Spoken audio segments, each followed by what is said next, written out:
Gamers. Gamers. Let me get chat connected. Does this look odd now with me like leaning back? I got rid of the chair. No more chair, right? Hold on. Let me get chat connected and we'll talk about it. We're gonna play ATV4. I'm excited. Hold on.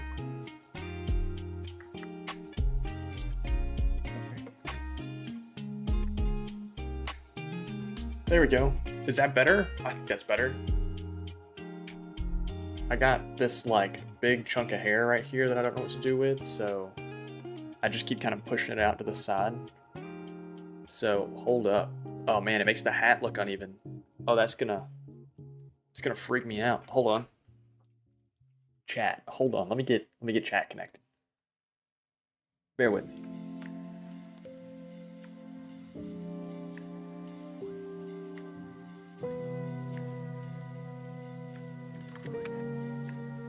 There we go. Okay. All right, let me adjust this, because looking at it and seeing this like dark spot right here is gonna make me feel like my hat is twisted. Even if it doesn't feel twisted to me, I'm gonna geek about it, and I can't lock in. I can't lock in if I'm geeked. Make sure to post on IG. Yeah, I'll do that too.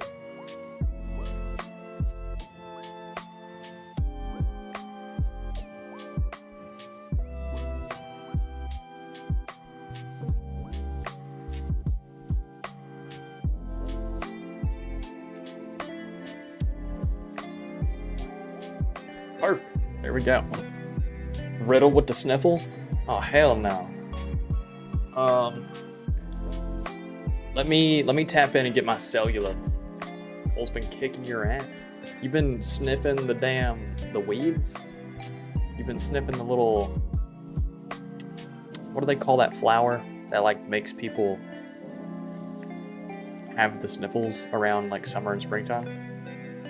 Let's get some hair strands hanging in the front.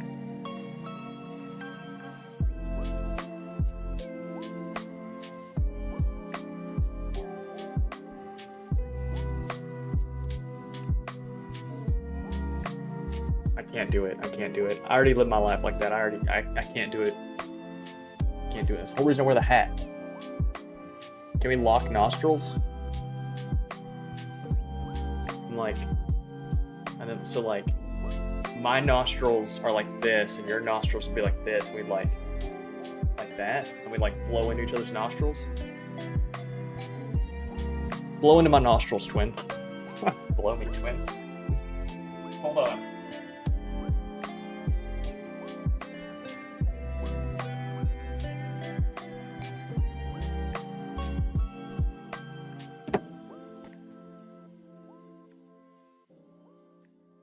All right, here we go. Dandelions, yeah, that's it. Oh, okay. So what I wanted to talk about, right, before we actually like get into the game. Does my chair being gone look weird? I mean, how often am I doing this, right? But at the same time, I immediately have 4 people on Twitch. Hell yeah! This is a special game, right? Hold on. Let me. For some of you people, you might not be tapped in on what I'm tapped in on. So, no chair. Chair. How do we feel about that? Personally, that's clean. That's clean as hell right here. I'm kind of rocking with this. I kind of fuck with this. Because like, oh, look at that. Once I go into this mode, this looks way cleaner. Right?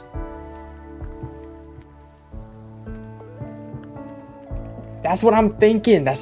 Team. It's going to pop in every now and then. Because it's not like I have an actual green screen back here. I do on this side, but like, it doesn't extend over to here, which is why sometimes the chair, oh my, I just turned ghostly. I just evaporated. Anyway, sometimes there's a chair. Oh, there's a chair right here that comes in. All right, let's we're gonna play ATV4. Bye-bye. I got myself an orange, a big glass of what, and a lot of energy. I got myself a whole lot of energy, so I'm excited.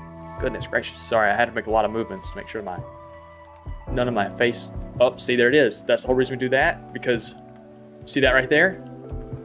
Make sure that it doesn't mess me up mid game, mid grind. I'm tapped in. Just got in from work. Holy mackerel! Hoping to get out and ride some this Friday though. Gonna be nice, like 50 out. Oh, that is nice. My criteria for like a good day, a good temperature out is anything above freezing is good. Anything below freezing is not ideal, but still doable. Anything above,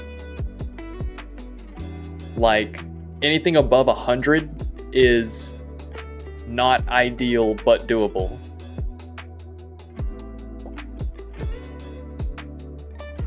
What was I doing? Instagram. And then we'll get into the game. You guys want me to go and put the game up here?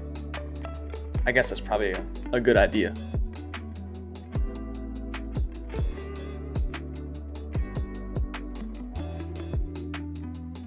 Who been moving in silence lately? Who been moving under the cover of the dark?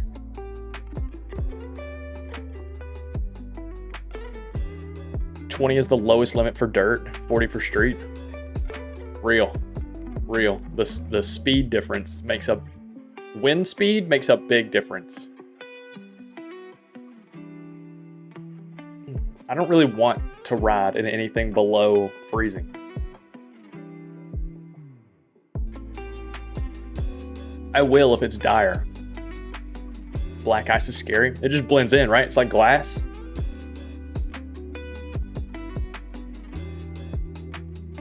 Wozers. What the hell?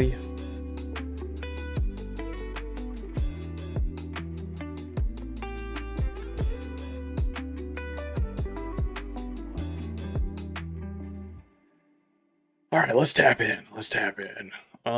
How should we promote this stream on the gram? I'm thinking we just take a picture of you guys. And then we lock in from there. Sounds good to me. I need to grab the links. Ugh. All right, hold on. Bear with me. I'm gonna grab the stream link so I can share it to all my peoples. Did you guys like the thumbnail for today? It took me a minute to draw that out, so I hope you appreciate it.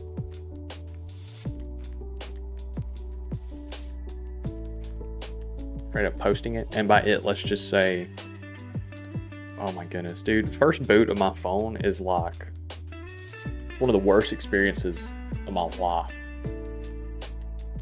Oh, that's a crazy one. Hold up. Can I get that as a... Oh, no, I don't know if I can get the camera to see itself.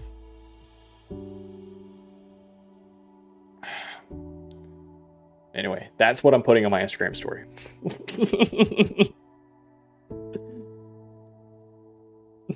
Link.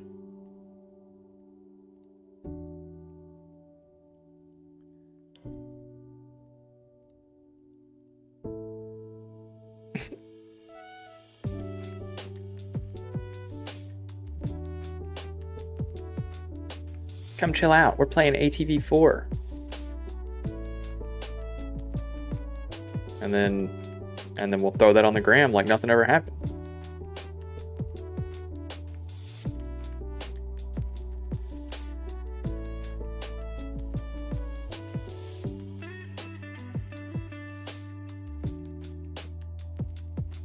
Bro's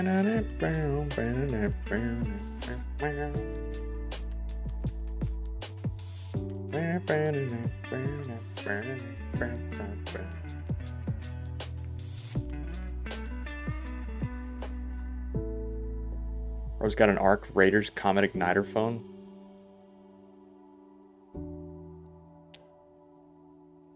This shit's busted as hell. It's mad geeked. It's mad geeked.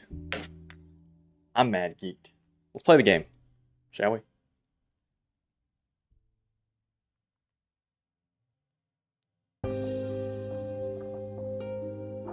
Look it up. Okay, hold on. Arc Raiders Comet Igniter.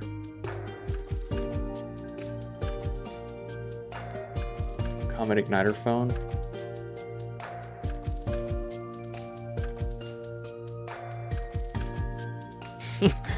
This?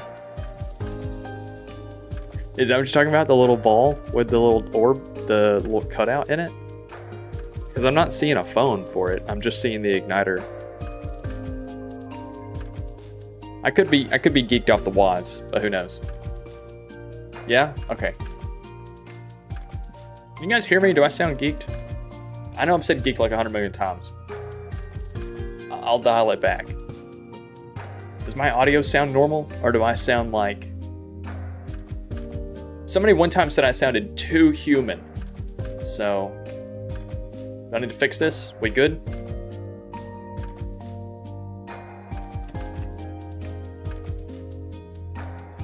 Oh, my phone is the Comet Igniter phone. Okay, I got you. It's the Comet Igniter, but in phone form. I got you. I got you. I got you. Stream delay is making this a lot harder than it should be. Nah, it's like 100 million seconds. Okay, so let's... How loud's the game? The same volume as the music? Let's turn the music down.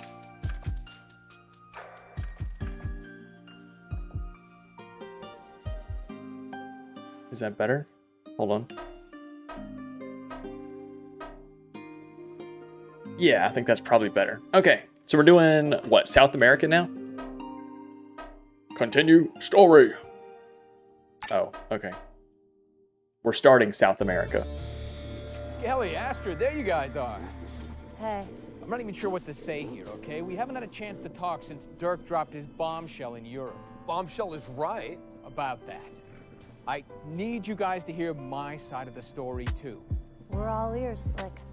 I wish I could say Dirk was a big liar, but the fact is, most of what he said was true. I did agree to jump to Altia Motorsports. I agonized over it for weeks. Deep down, I knew it wasn't the right thing to do, but the lure was just too strong. With the deed done, I went to break the news to Buck. Turned out not to be so easy. Hey, Buck, you got a minute? For you, anytime. You've been nothing short of a godsend. Yeah, listen, about that. With the upfront money we had to pay to join this circuit, we had to gamble that we'd have success before we went broke. Thanks to you, it looks like that gamble is gonna pay off. Hey, you know what? Never mind. It's nothing, really. Forget it. Sure. My door is always open. The full consequences of my betrayal hit me hard. In that moment, I realized just how rotten I'd become, how empty I was.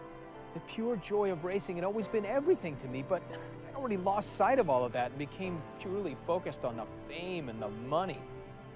I betrayed Buck, I betrayed you guys. It was too much for me. I had to get away somewhere. So where did you go? To the one person I'd always looked up to, my boyhood idol, Shooter Valentine.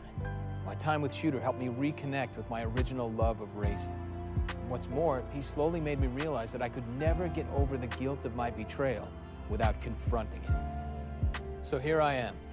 I wish I could have just buried my past. Just hope you'll accept me, knowing what you do now. It's obvious you've changed.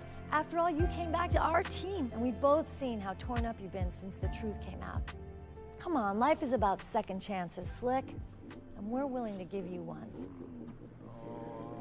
Welcome back, dude. Hey, just make sure you use those skills that got you so much attention to wrap up the championship for Fury.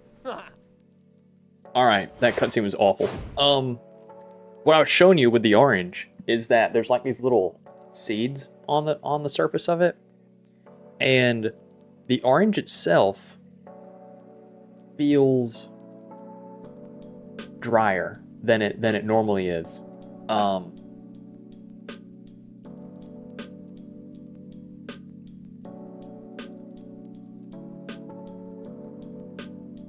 It's a little tougher. I think this might be on the verge of going bad.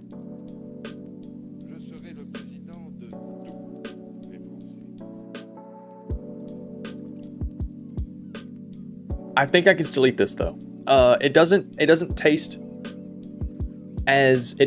fresh is the thing. I bought these maybe about a week ago.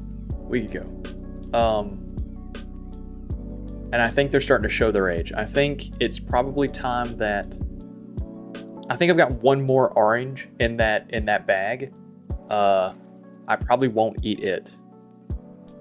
Honestly, I probably won't eat this one because it kind of... The idea of getting sick off of eating like a spoiled orange is not exhilarating. It's not exhilarating in the slightest, actually. So we're going to just put that to the side and we're going to play the game. And I'll drink some water, and in a little bit, I will, I don't know, I guess I'll go get some oats or something. So we're doing a buggy race. We're gonna drive the buggy that we've been driving the entire time, because I don't like the... which buggy have we been driving the whole time?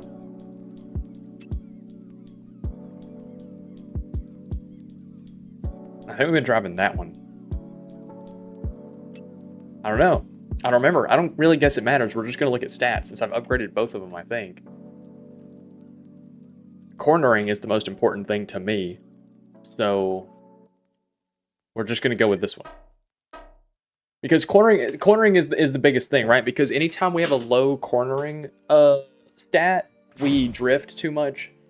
And drifting has caused me to lose quite a lot. Let's see. Is it better when I like face in or when I face straight? How do we... I think I like this. It's like I'm looking at the game. We're all looking at the game, you know? I guess really I need to face that way. But nobody wants to watch that. Oh man, okay, so I've been playing a lot of... Game is loud. I have to turn it down in just a second. I've been playing a lot of Forza lately. And... Okay. Coming from Forza and its control layout to this... Hold on, sorry, it's really loud actually.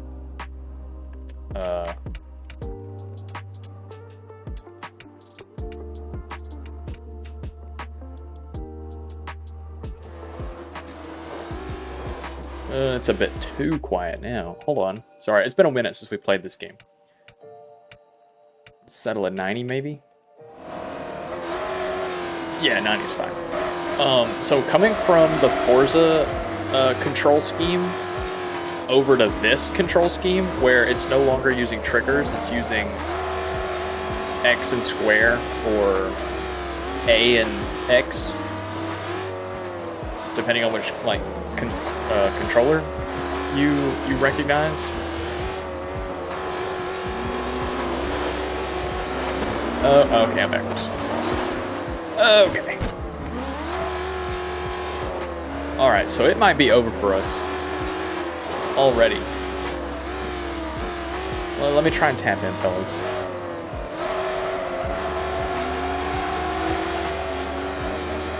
But yeah, so I've been playing a lot of Forza lately, and I had to log out of that because I'm really tired of 5, and I know 6 is just around the corner, and there's been a lot of coverage on it, but I'm still just waiting for the game to release for people to actually start playing it, because what's important to me is seeing like a normal person play the game and how that really looks for like a day-to-day player and not somebody who's making content on the game, you know?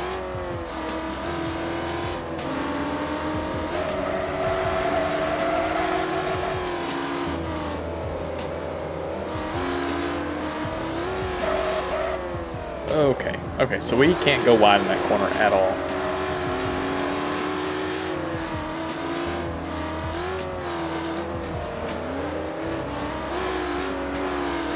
Let's see, do I remember the tech still?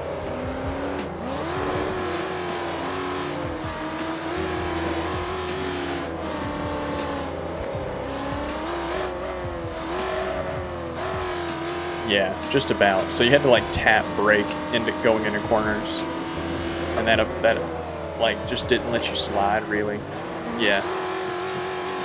Okay, so that's what we're gonna do.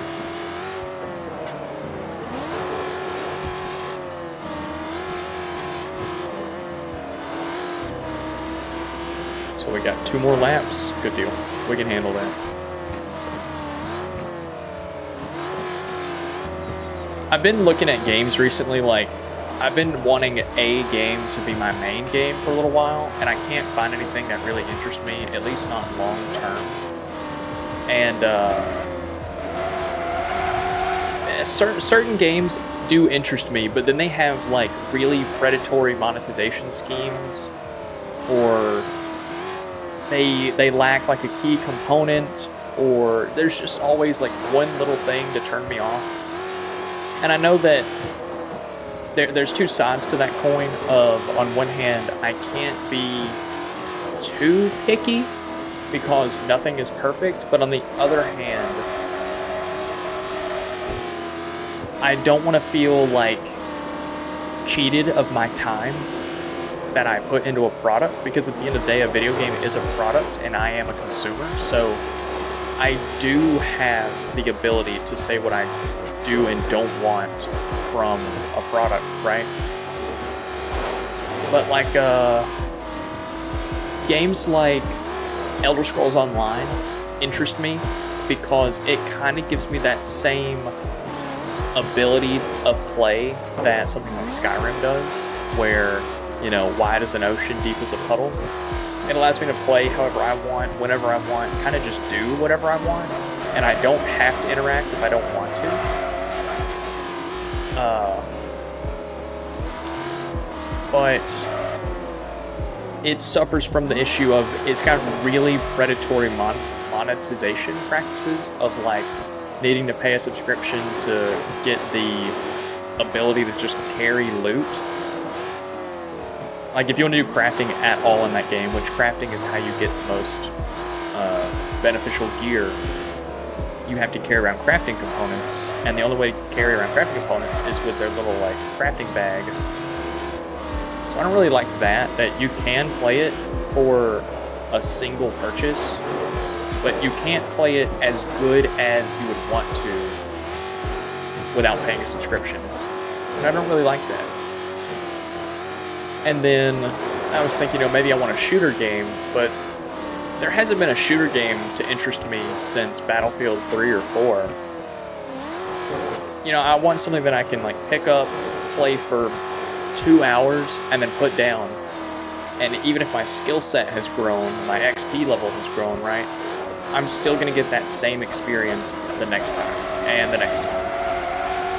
I'm not looking for like like a story-rich, campaign or something. Sometimes I do want just a simple play it, forget it type of game, but I want to play it and forget it type of game that I can play for multiple days on end.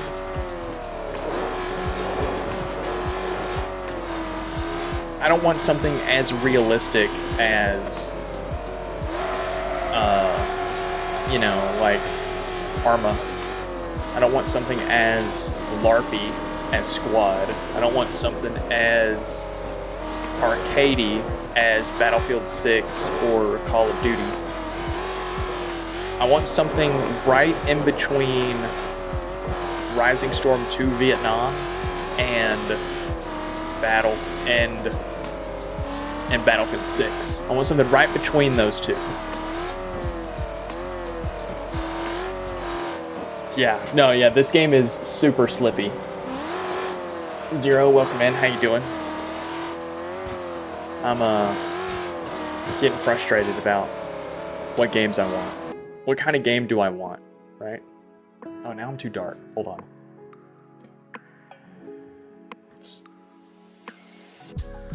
Turn that on. Yeah, that's better. Just woke up. Sleep well?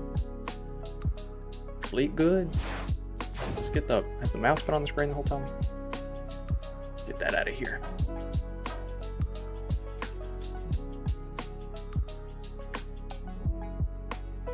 All right, so it looks like at some point we missed a...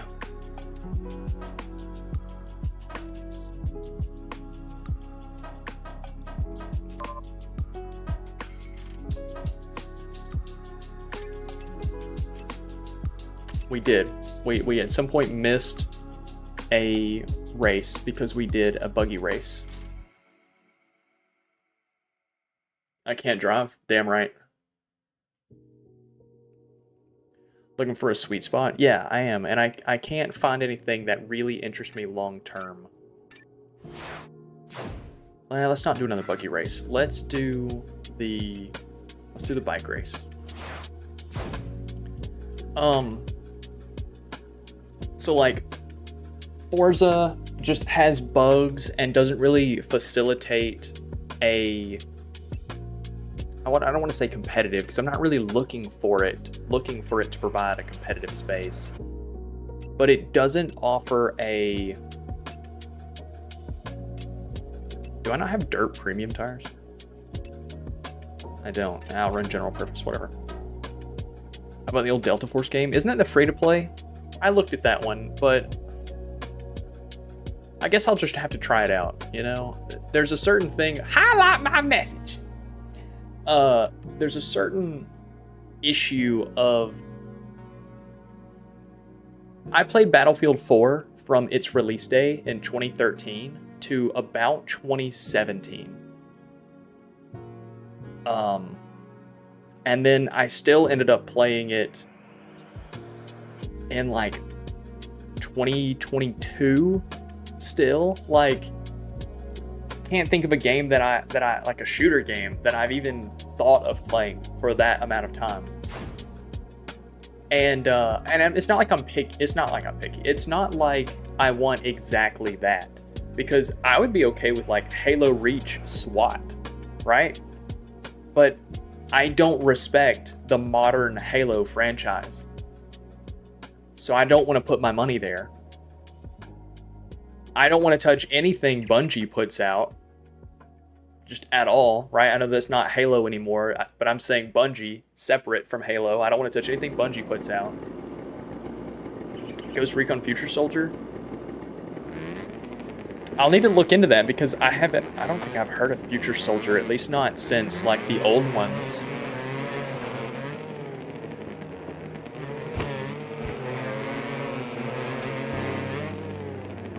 I gotta do more tricks.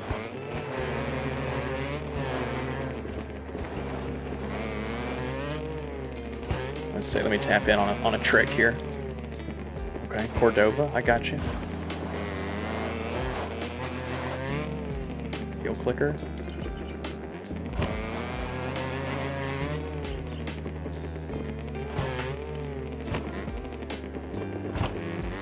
Okay, I'll have to look into that. But, and like when I say I'll look into it, that really just means that I'll look at it, but I probably won't play it because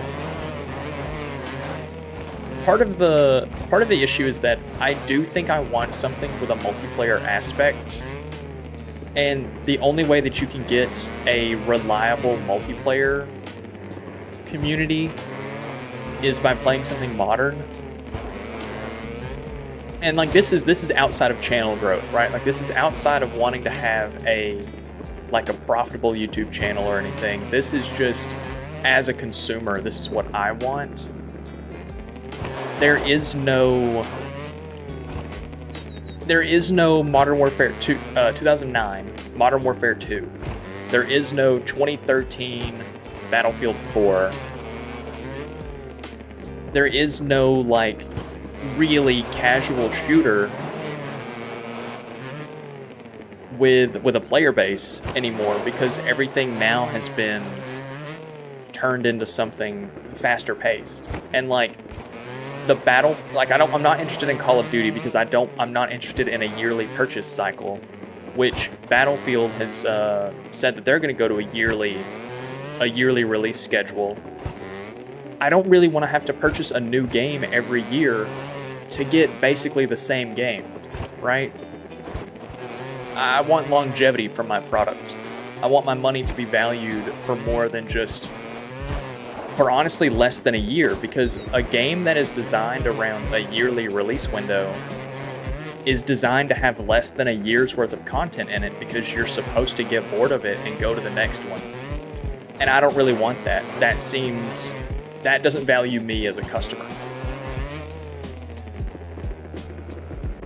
And like, I'm interested in MMOs, but I don't want something like Elder Scrolls Online.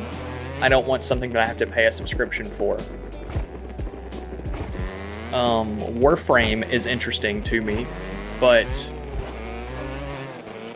I've already put like 1,300 hours into that game, so there's not, other than doing whatever content comes out as they release it, there's not really much more content for me to, you know, discover. There's not another 1,300 hours in the game. Mostly single player now, since the server's shut down. Yeah. And it's like, if I was just gonna play a single player shooter, I would just go back and play Halo Reach or Modern Warfare 3.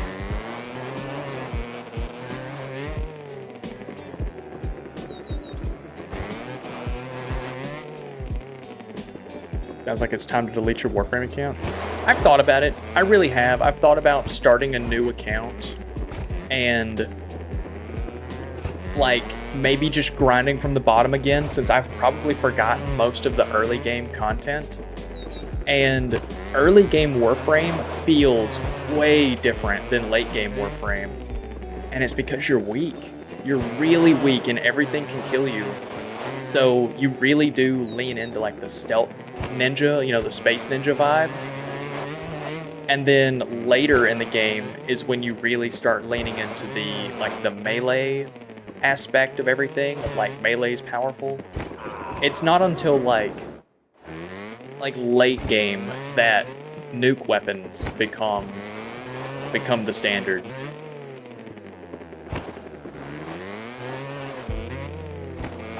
So I don't know. I mean, I've thought about it. It would give me the ability to re-experience something that I'm pretty sure I've forgotten.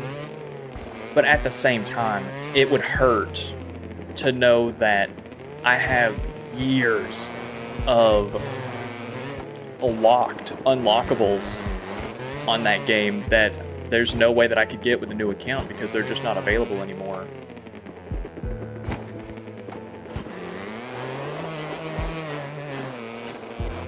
I don't know.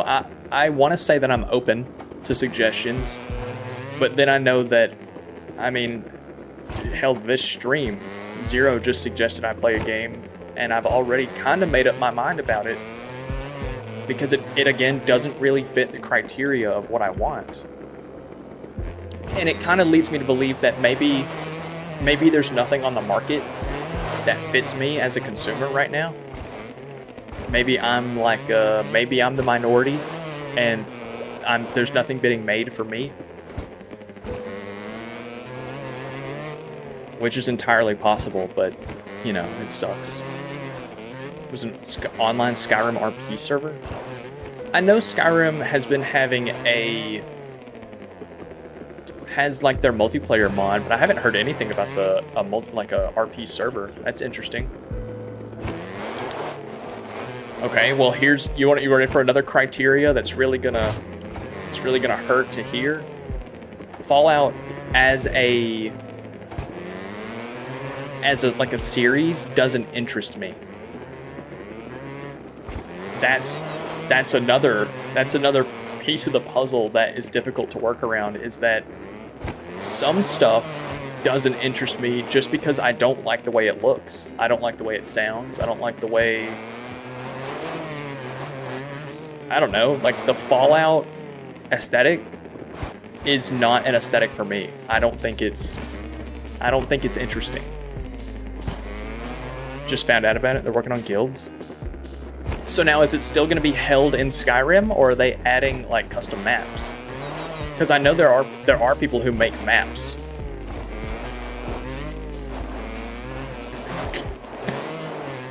You play Fallout 4 like a base building simulator, like a little decorator game.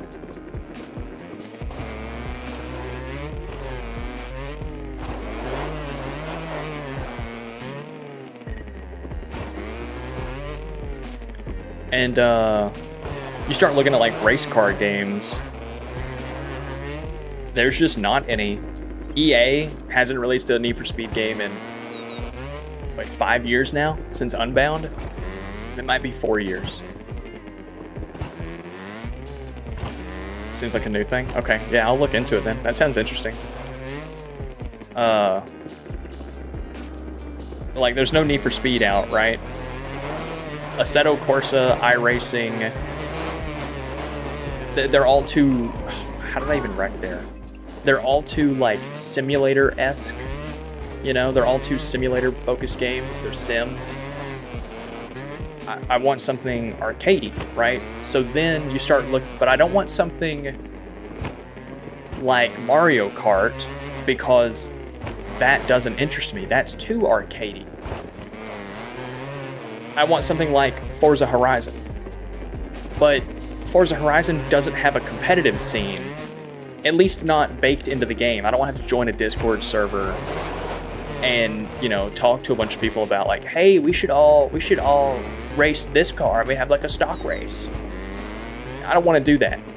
That's too much work for me to just enjoy the game.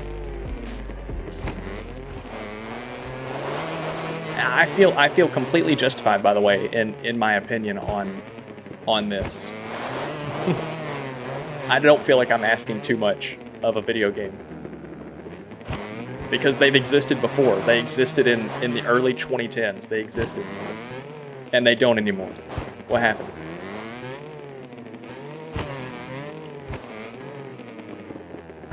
Just got Fallout 4 on PC. It's your first chance to use console commands and whatnot. Honestly, when I got console commands for Skyrim the first time, I remember like one of the first things I did was spawned in 100 bears and gave myself unlimited mana with a fire spell. And that's like that was the peak that my brain could come up with, was I want to set 100 bears on fire before they eat me. Racing games, the story, are cringe? Yes. Yeah, just straight up. Those nerds that code racing games are nerds about racing games. They are not nerds about intricate storytelling and character development and plot thickening narratives. They are not that. But I don't really care about a story, but I do like progression, right? I do enjoy the starting from nothing, earning something. I don't like that in Horizon, I spawn in and within like an hour, I have $1 million and a Sesto Elemento. I don't care about that. That turns me off, right? Because you know what car I've ended up using the most out of both Horizon games? It's the BAC Mono. It's one of the cars that you get from the very beginning. And then after that, it's like, yeah, give me an NSX. That's it. Give me an NSX-R, and I'm good.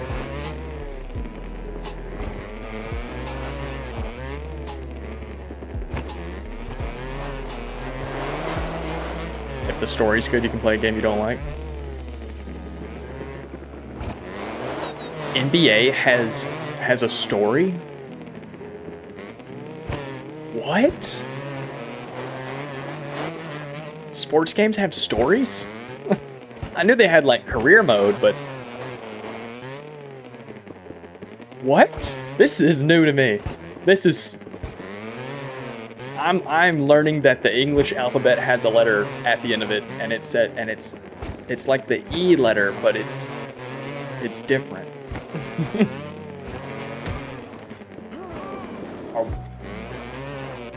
Oh my god, bro. Okay. Okay, I get it. Fuck me. I get it.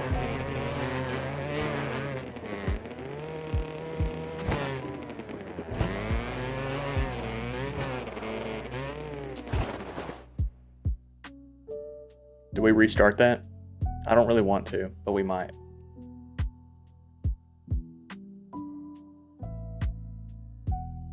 WWE games? Holy shit, I haven't played a WWE game since like PS2. And even then, I don't even think it was an actual WWE game. I think it was like boxing. Goodness gracious.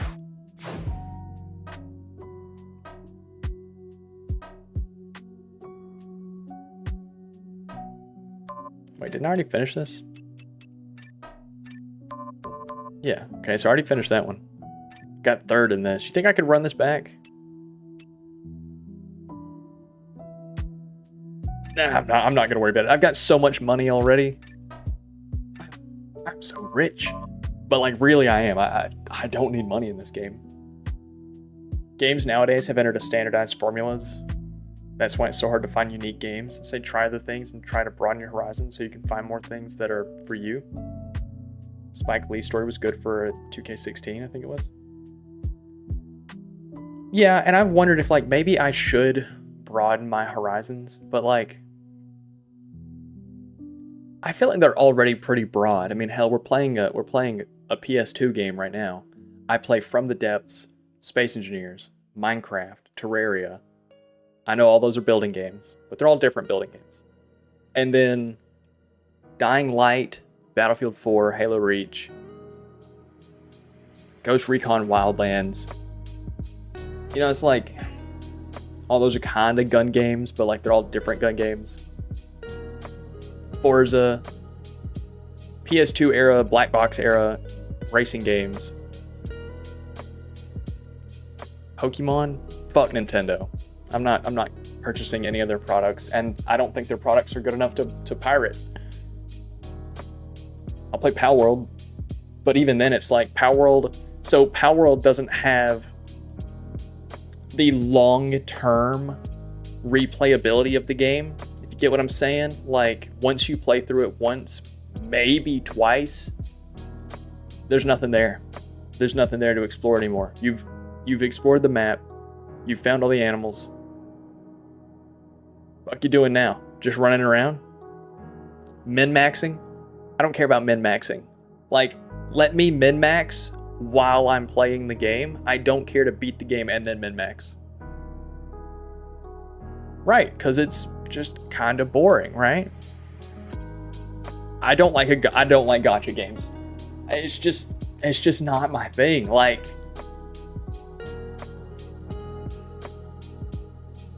I don't get addicted to the hunt to finish. You know, like I got 6 things, right? And I got 5 of them. I will die before I don't finish that last thing to finish out the 6. I have 100%ed 2 games on Steam, and both of them have 1 achievement that you get from booting the game. And that's fine. I have 1,300 hours in Warframe and haven't completed it. And I don't give a fuck. I don't care if I never complete that game. Because I have completed it for me. Not kill 100 dudes by clapping cheeks on their face, right? I'm not going to go out of my way to do that. So 100% of the game's not really my thing. It's Genshin.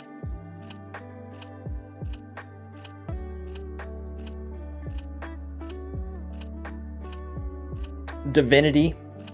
This is off topic from Genshin, right? This is off topic from gacha games. I'm just talking about like other genres of things. Like Divinity is good. Baldur's Gate is sort of interesting, but I don't think I like the roll the dice mechanic. I think that kind of takes me out of the idea of combat. It feels too tabletop-y, right?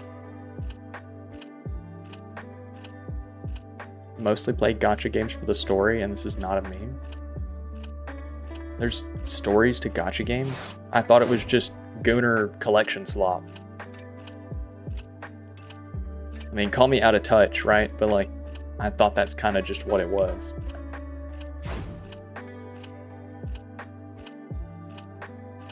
Watch a bunch of girls run around in skirts while they fight monsters and shit. You know,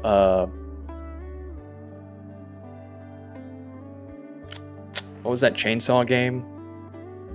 Had a girl holding a chainsaw over her shoulder or some shit. It was a zombie game. And there's like an achievement for looking up her skirt, where the game like actively turns your camera away. Like, I thought that's kind of what like, I thought that was like the appeal to, I don't know, anything that is very like in my face about having some sort of sex appeal character immediately turns me off, because it tells me that your product is either not good enough and you need something like that to make me click on it, or that's just like a good game just wasn't your focus. What the fuck?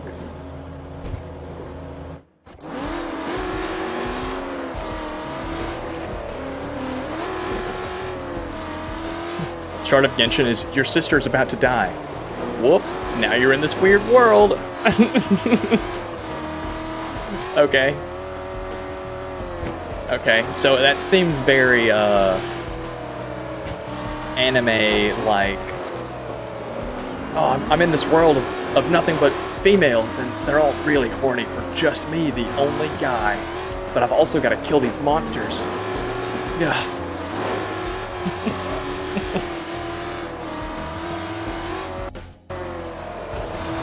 Gacha game as well. Cyborgs fighting virus-corrupted robots and fellow cyborgs, and there's lore.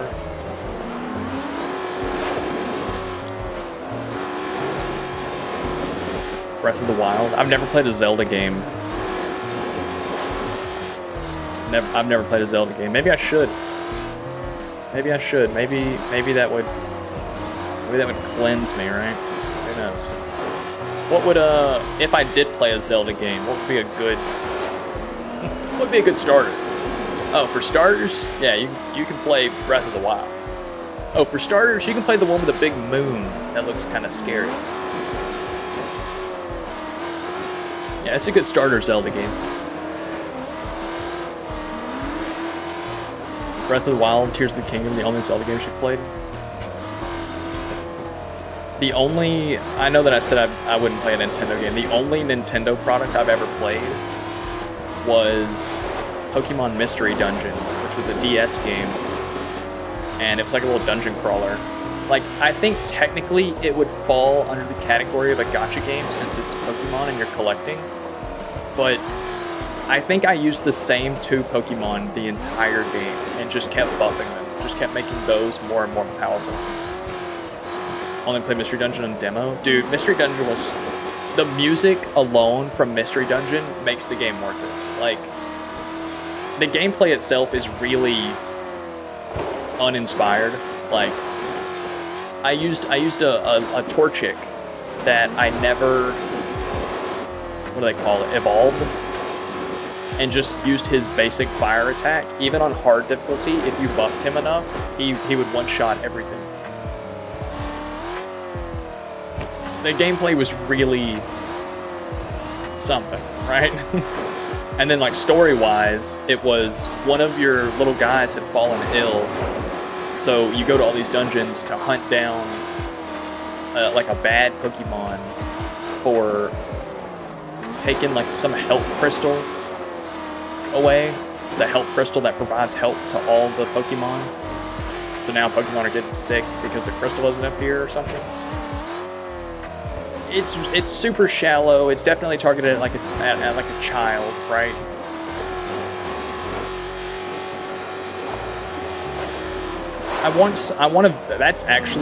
That's it. I want a video game that's not targeted at a child. I want a video game that is targeted at someone with a job, right? But I know that is not who plays video games, right? I'm sure people are gonna say like, oh, well, you know, I have a job and I play video games. I mean, like, Battlefield 6, we're gonna use that as the example. Battlefield 6 is still designed for like a fucking 12-year-old. At the end of the day, right? The shit that pops up on screen, the sounds of stuff, the small, tight infantry combat with pretty minimal skill ceiling, right? That's designed for a 12-year-old. Even if it's an M-rated game, 17 plus, whatever. That is designed for a kid to get out of school, come home, play for about 2 hours, brush his teeth, do homework, go to bed, right? Monster Hunter? When was the last Monster Hunter game released?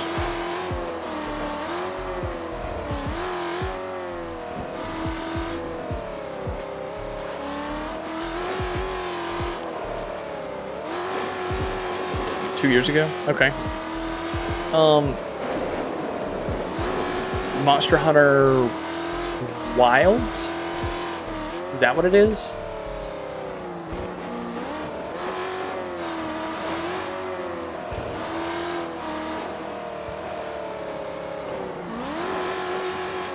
What am I thinking? I'm thinking of Dragon Age. I mean, Wilds, I think, is Witcher.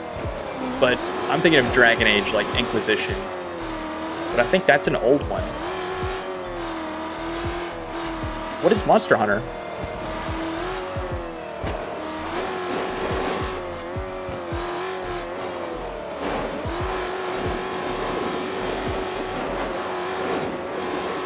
Is it gonna be similar to like a Dark Souls type game of like, I need to be really good at dodging. I need to be really good at dodging and hitting when the boss is open to take damage type deal?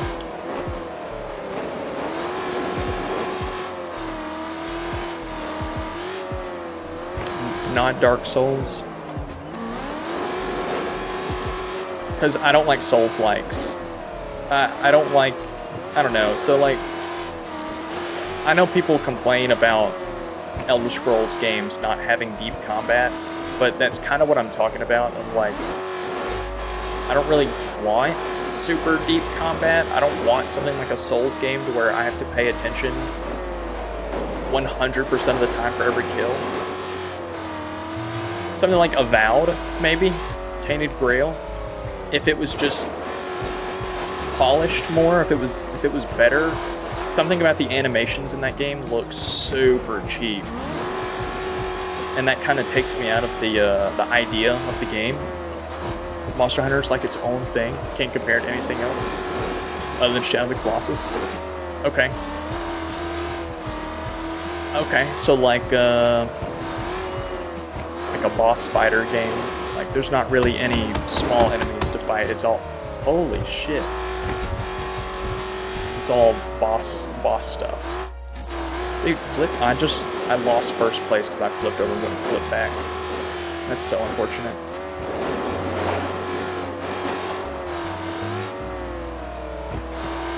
There's small enemies that you can fight to get certain armor? Okay.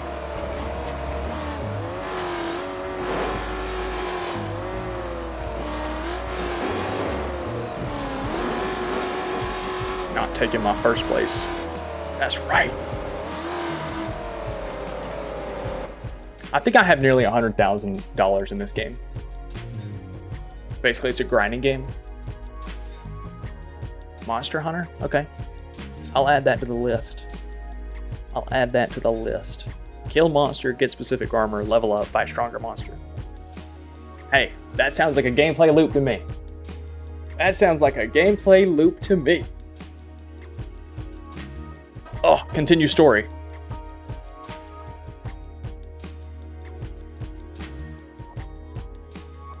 Yes, this starts the best section of the game. South America, the last stop on the circuit. With top finishes here, I could clinch the circuit championship and bring it home to Fury. But with all the shady business going on, will I be allowed to win? Pete, wake up. Wake up, it's me. Shh. Just follow me outside. The heck's going on, Slick? Are you still working on that souped-up racing buggy of yours? You know I am. If we were to winch up the body of my buggy and transfer it onto the frame of yours, no one would be able to tell we made the switch, right? Well, yeah, but that's crazy. You know you can't use my buggy in an official race? Yeah, I don't intend to. I'm just looking to even the odds a little bit. Pete, something is very wrong on this circuit. I've been getting hints along the way, and there might be an attempt to sabotage us through the fuel system. I'm gonna stay out here all night with my shotgun, and I'll... Listen, we gotta keep it down, Wade. We gotta keep it under the radar. Okay. Only because it's you, Slick. You're right, dogs.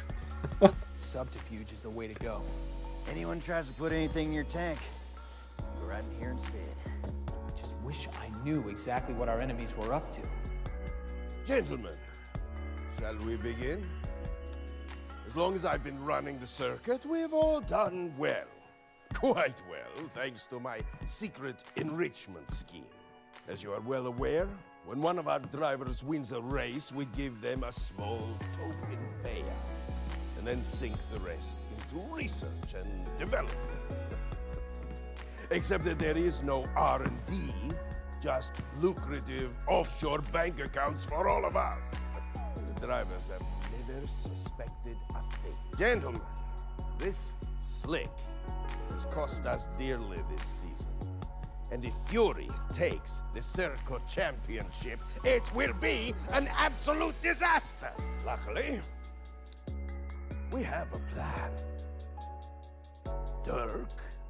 This is XJ12.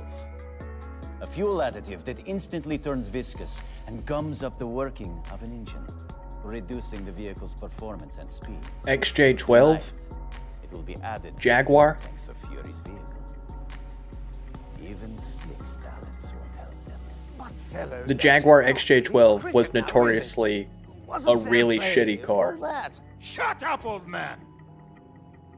If you so much as try to tip off Fury, well, there are certain foreign authorities that would be very interested in talking to you about your reckless youth. So, as I was saying, gentlemen, we have nothing more to worry about. And the Fury problem will be nothing but a bad memory. All right, so they're going to try and spike our engine. We're going to win with the spiked engine. So they think.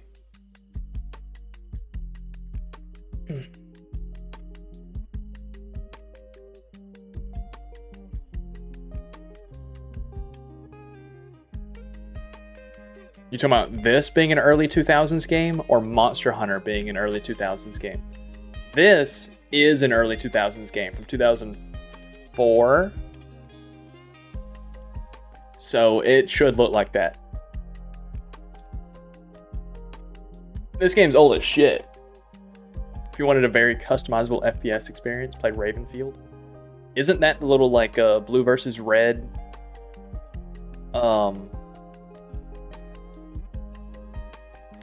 like pawn type game? I don't really want it to be like highly customizable. I don't really know what I want, honestly. I do know exactly what I want. I want Battlefield 4.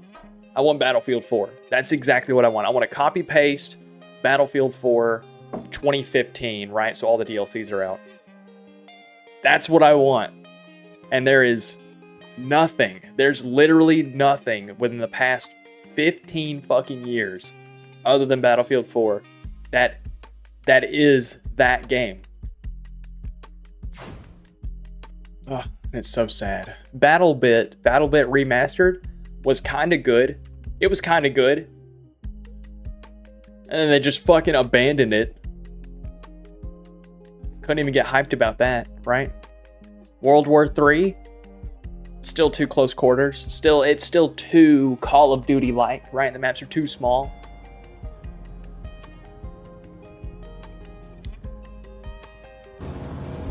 Arma, Squad, Insurgency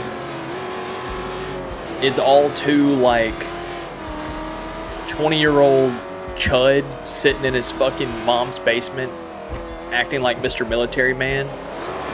Like, I don't want to play with that. I don't want to play with you. You're weird. I think you're weird. You know?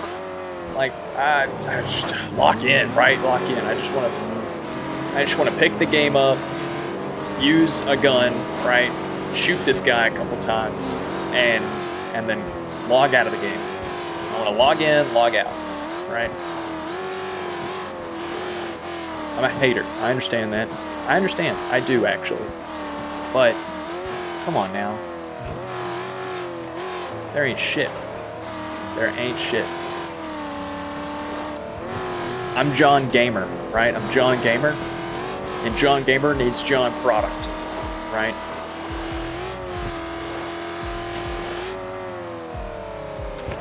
I'm fucking moving.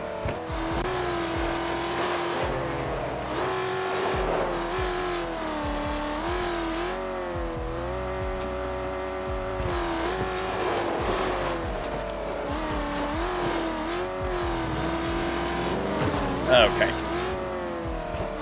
Let's see, what kind of... I feel like this is a little too zoomed out. I like the closer one.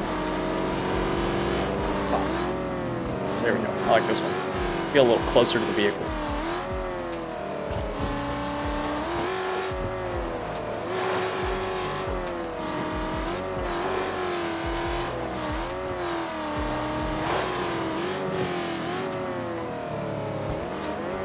Modded to hell and back? Yeah.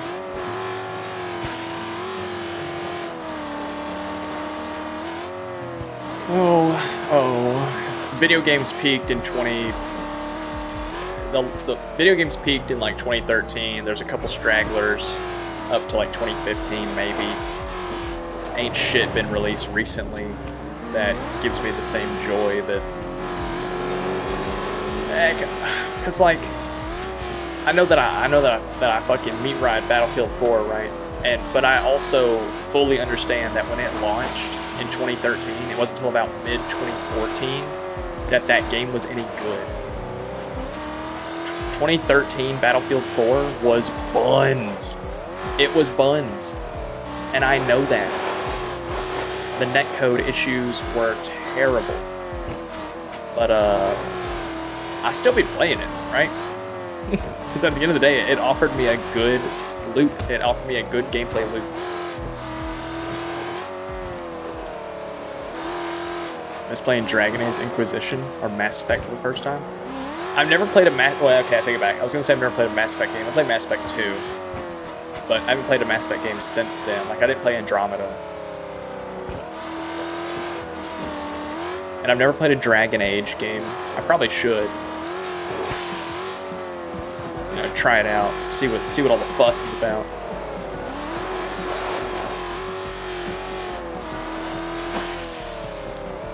You got a specific Dragon Age game that you would suggest?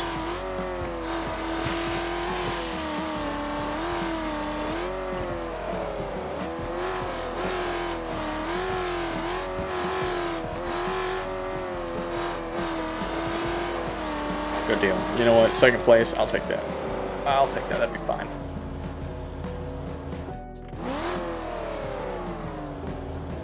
Next race. Veilguard. Okay. And then give me a reason, right? Like, why Veilguard over Inquisition? Because Inquisition's the one that I feel like I've seen the most about. I think that's the one with like the black and green cover where he's like holding the sword up and it's all the green shit coming out, I think. If you get into Mass Effect, do the Legendary Edition. It's all 3 games, all but 2 of the DLC for $60. Okay. Mass Effect's a good story game, right? Like good story rich. Okay, bro, get off me. Holy shit. Alright, well, I just got killed.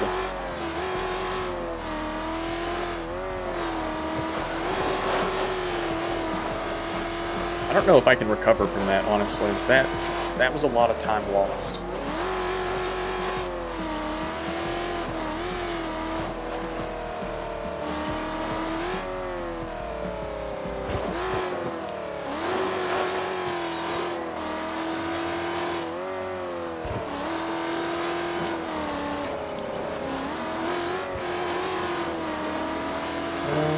Yeah, I don't actually know if I can recover from that. That was a lot of time lost. I'm in position 30th, and I've got to get to position 18 at least to qualify.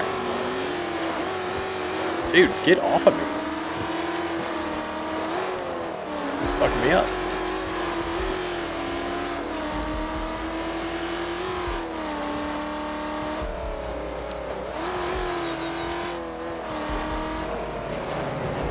Whoa, I just obliterated that guy.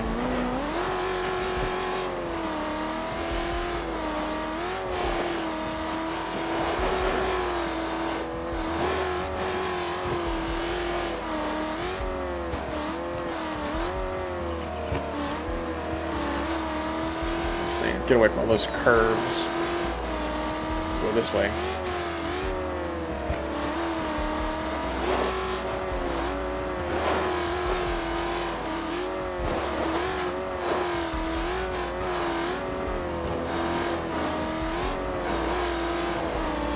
We're in 23rd, we've got to be in 18. About halfway done with this race. I don't know, it might be over for me. Veilguard is like an ending to the series, direct sequel to the Inquisition.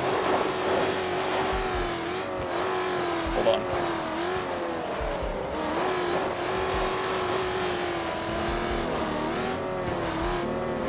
Just I didn't care about it, fucked it, just wanted to focus on the next Mass Effect.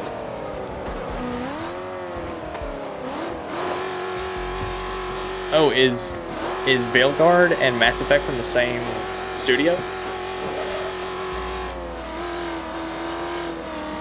That's interesting. I did not know that. Okay.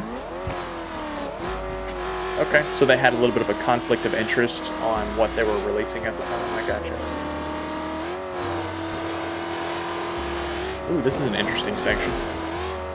I think it's the first time in the game that we've seen an open area like that for one of the races.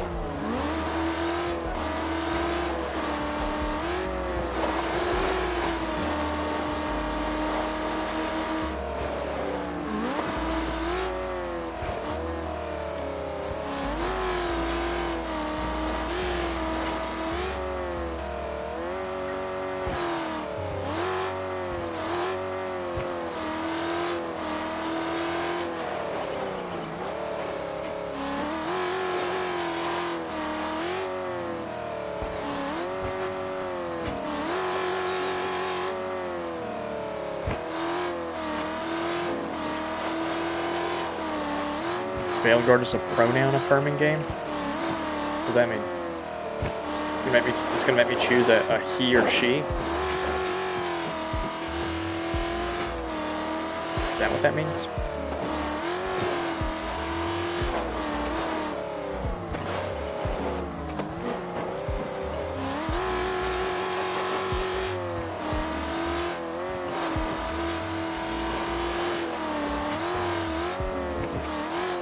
Oh, hold on, fellas. I'm almost at the end. Yo, we made up great time. Okay, so I used a red section to clear...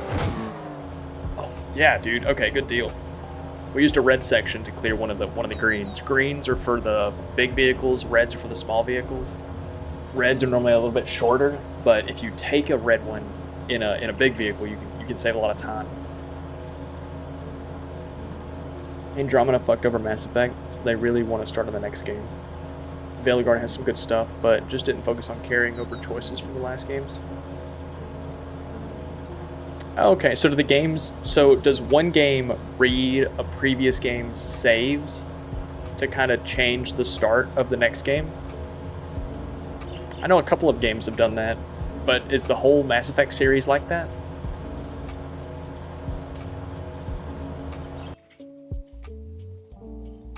We have one more open race. Yeah, this is the final open race, and then I think we go into the final chapter of this game, I think.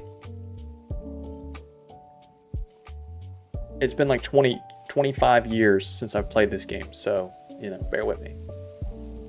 20 years. 22 years.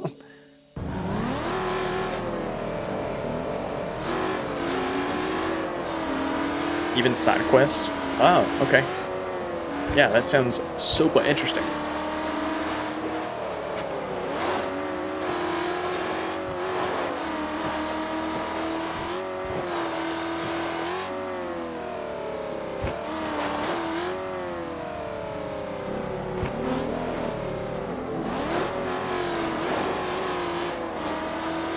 That sounds super interesting. Maybe we tap in and do a little bit of Andromeda. Not Andromeda, sorry, Mass Effect. Not Andromeda. Maybe we do a little bit of... What is that guy doing? Maybe we do a little bit of a Mass Effect series on the channel. That could be interesting.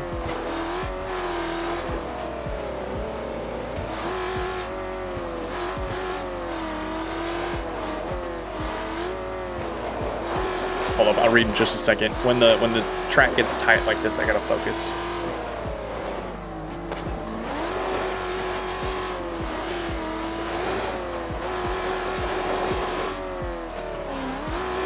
Oh damn, I took a wrong turn. Fuck. Okay.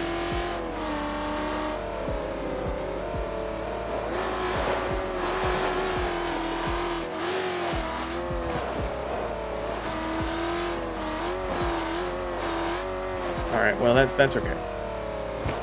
Took a little bit of a wrong turn, but that's okay. We'll make it up. Okay, we won't make it up if we're doing this. Back on the track.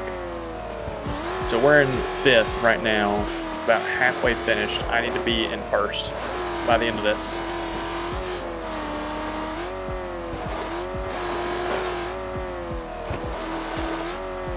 Alright, so here's 2 more.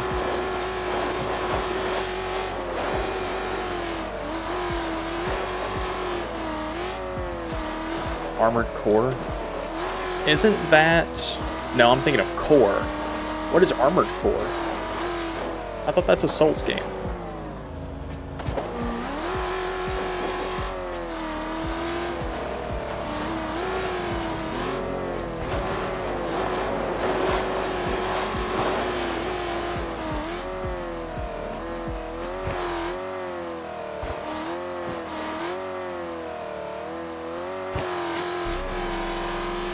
Dude, the open racetracks on this map, not this map, this game, the open race worlds, bro, restart, reset, are so good.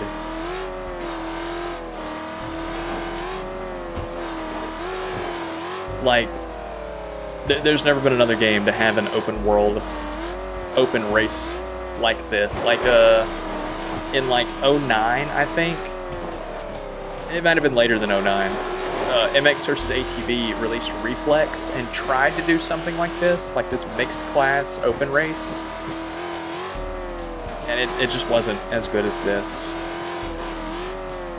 It wasn't as good as this because it was a circuit rather than a sprint. Hold on, we're almost at the end. I'll read chat in just a second.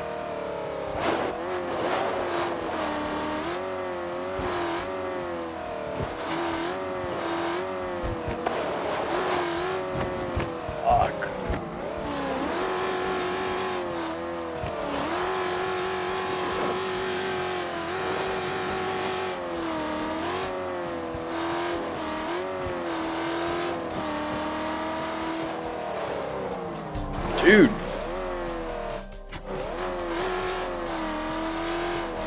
It's super slippy all of a sudden. I wonder if the terrain has changed from dirt over to sand.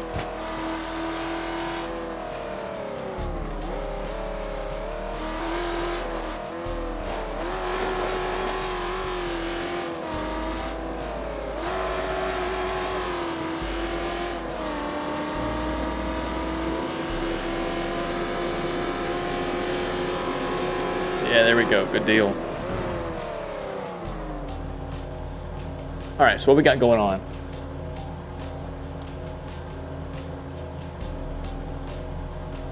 Legendary Edition fixes driving in Mass Effect 1, which was god-awful and impossible originally.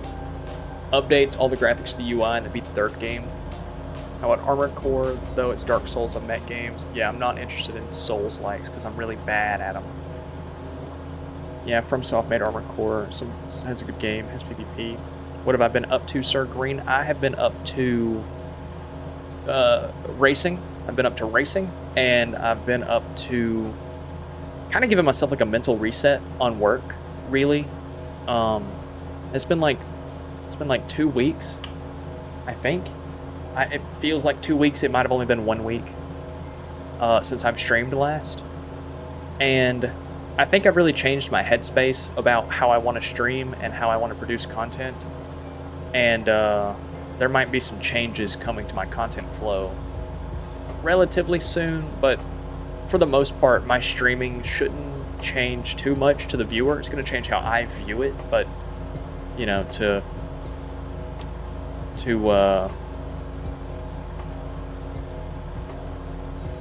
the viewer, it shouldn't really change a whole lot.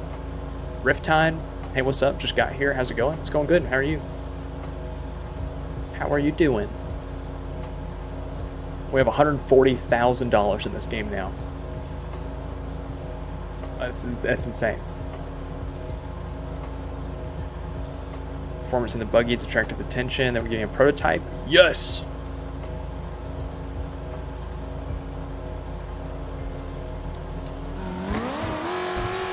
All right.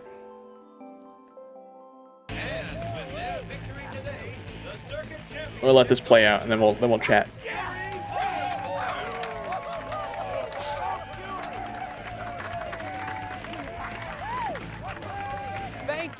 Thank you, everyone. This is a day I've dreamed of for my entire life, and I couldn't have done it without my teammates who supported me even after I pulled the disappearing act before the season started. They reminded me why I love this sport so much. But not everyone shares that love, and it's my sad duty to report that those people are, with the exception of Fury Motorsports, the team owners of this very circuit. I don't have all the details of the conspiracy, but there definitely is one. And what I do have is proof. There was an attempt to add an illegal substance to our fuel systems last night, but we'd rerouted the system to capture any evidence and turned it over to the authorities during today's races. That's not evidence! It doesn't prove a thing! If I may, ladies and gentlemen, this is indeed turning into a day to remember. And while I agree that Slick's evidence may not suffice to prove a conspiracy, this most assuredly will. This is a recording of a secret owners meeting laying out the entire conspiracy against Fury and proving the owners have been it's just laid out over there. The drivers for years. We did it! But what about the dirt that the owners have on you? Don't worry about me. You've gone far to remind me what honor is, what I once was. I'll take my lumps like a man.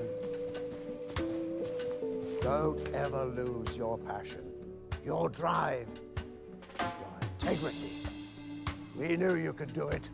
You've made us all very proud. All right, so does that beat the game, or do I have another like chapter of this? Do I go back to like privateer racing?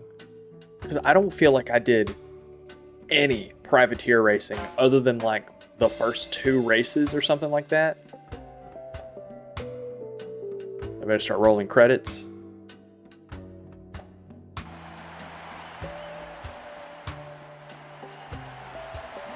What are we doing? Oh. Okay. I was gonna say, what the fuck are we doing here? I think I got one more race to do. Or this is for the special intake. Well, it's just 1 lap? Okay, I can handle that. We'll chat in a second, fellas. I thought I was done, but I'm not. So hold on. Let me finish this race and then we'll chat.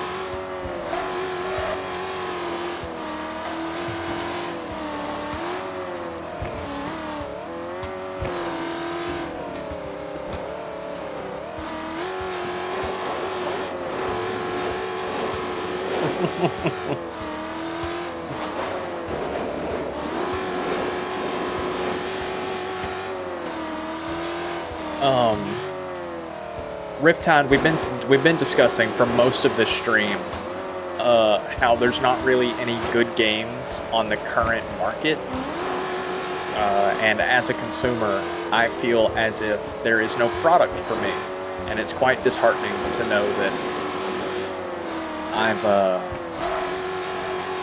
I feel left astray, to say the least, right? I feel like there is not a game for me.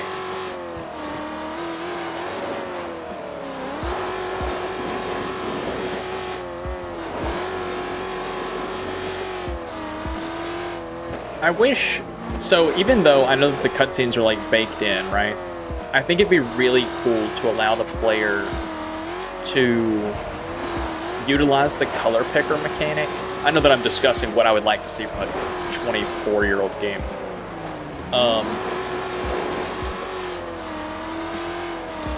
It would be really cool if I could pick the color for Fury Team and it would change their jerseys and stuff. Even all the indies and stuff? Yeah, because what I really want, right? So I was discussing, let me give you the rundown, okay? So that way everybody else can hear me again, right? I've completed the story mode. MMOs are interesting. I would like to play an MMO. I don't want to pay a subscription. I want to either purchase the game one time and play the game, right? Or I want to, I guess, have a free-to-play and then just have like a cosmetics microtransaction model in it to support it. I don't know. You know, something like Elder Scrolls Online as like a $20 buy-in, but then you also have to pay a subscription is not something I'm interested in. There's not really any racing games out right now that interest me. I don't want to play a sim game, but at the same time, I don't want to play something like Mario Kart.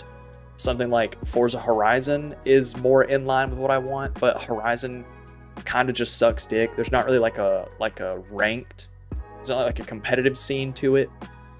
There's not really a shooter that's out right now that interests me. Tokyo Extreme Racer, that only has like, if I'm right, if I could be mistaken, but isn't Tokyo Extreme Racer just the interstate, like the C loop, and then maybe another like connector in it? But isn't it mostly just like highway drag racing? I would like to have a shooter game, but there's not really a shooter.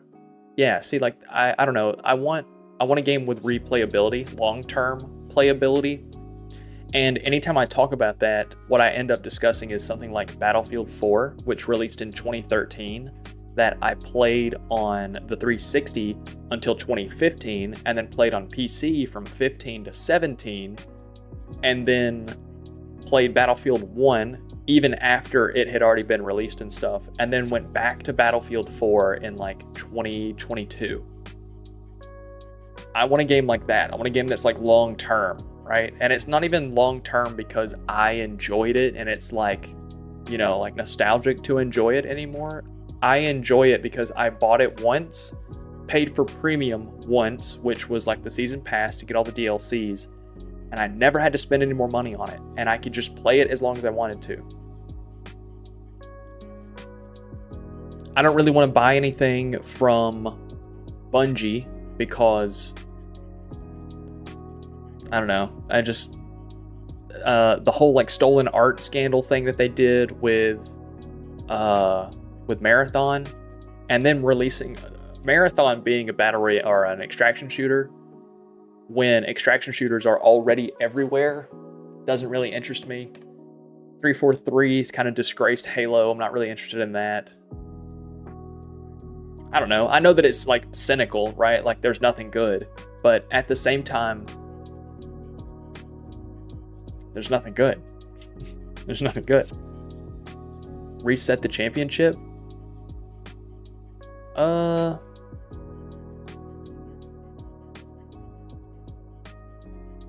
Cancel. Can I replay anything of the championship?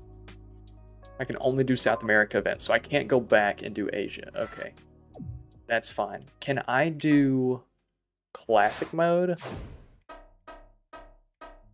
Okay, and that allows me to do everything. That allows me to access everything. Interesting, interesting. Okay, so we could go back and see all the tracks that we missed, because we didn't do every track. I don't quite know if I'm interested in playing... Look at that big red sponsorship.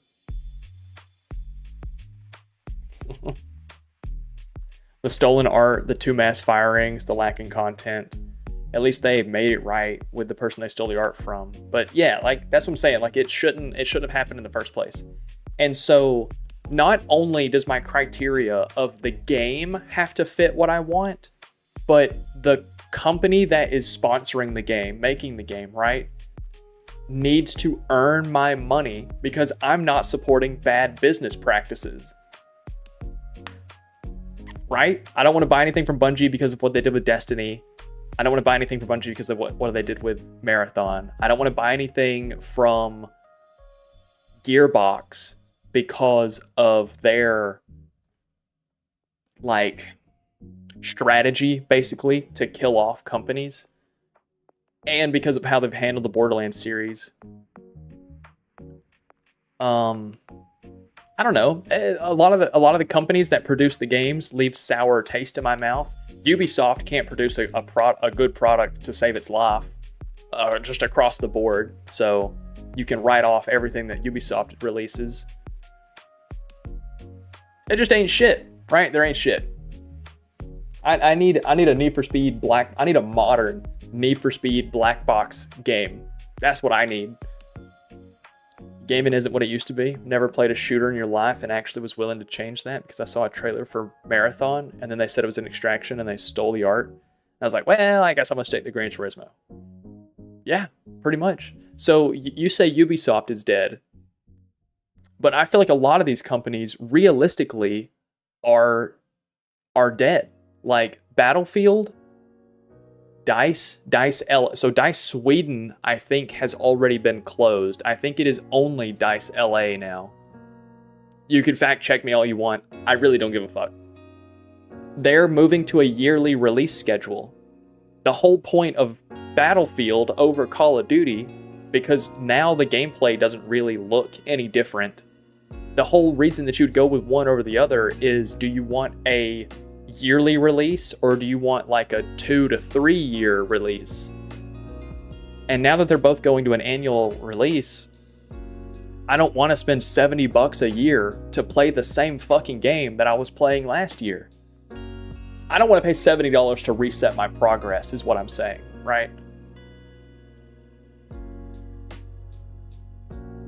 Space Engineers 2 could be cool, but I think it's still gonna suffer long term from the same issue that Space Engineers 1 suffers with, in that there's just not really any reason to do anything. I would like to play Gran Turismo, but it's not on PC.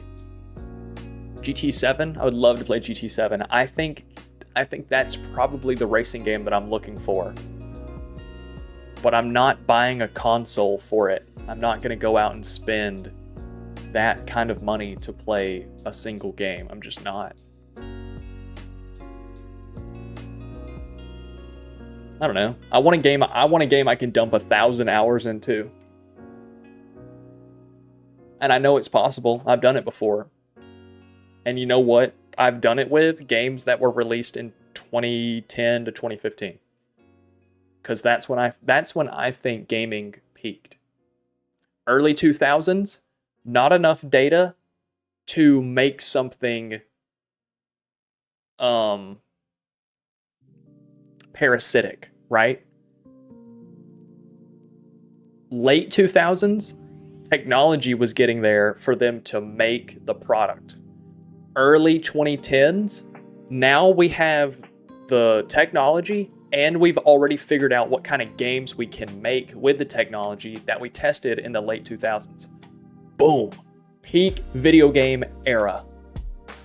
Which was also the boom of online gaming, which then gave companies too much data.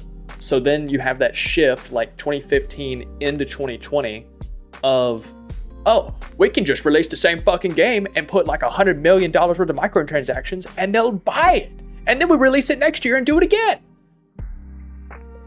And then so now we're in hell, right? Now we're in hell. So they have so much data, they know exactly how to market anything to us that we'll never get another human product. Because it's not made for humans, it's made for wallets. If you're willing to deal with content being a couple decades old, emulating GT for the PC might be up your alley, especially with the community mods that came out in the last year or two. It is, like that is an entirely viable thing. Hell, that's what we're doing here, right? But I want a modern game that vibe coding the next microtransaction simulator. Claude, generate fucking best video game ever with microtransactions that are unavoidable. Account creation. The game's free to play, but to make an account, you have to put your credit card info in. And, and every time you die, if you want to respawn, $2.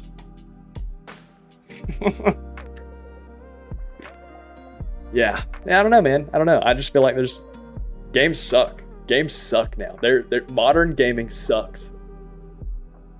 I'm not evil. Who is it? There was an EA executive that said that. I'm being dead ass. A few years ago, there was an EA executive that was like, or maybe it was Randy Pitchford, Gearbox. No, I don't think he's dumb, but he's not dumb enough to say that. I think it was an EA executive. On some interview was like, we already give you perfect games. Hell, you're lucky that we don't charge you to respawn. Oh, no, it wasn't respawn. It was charging you to reload your gun. Yeah, that's what it was. You're lucky you don't have to pay for ammo. And he was talking about doing microtransactions for ammo.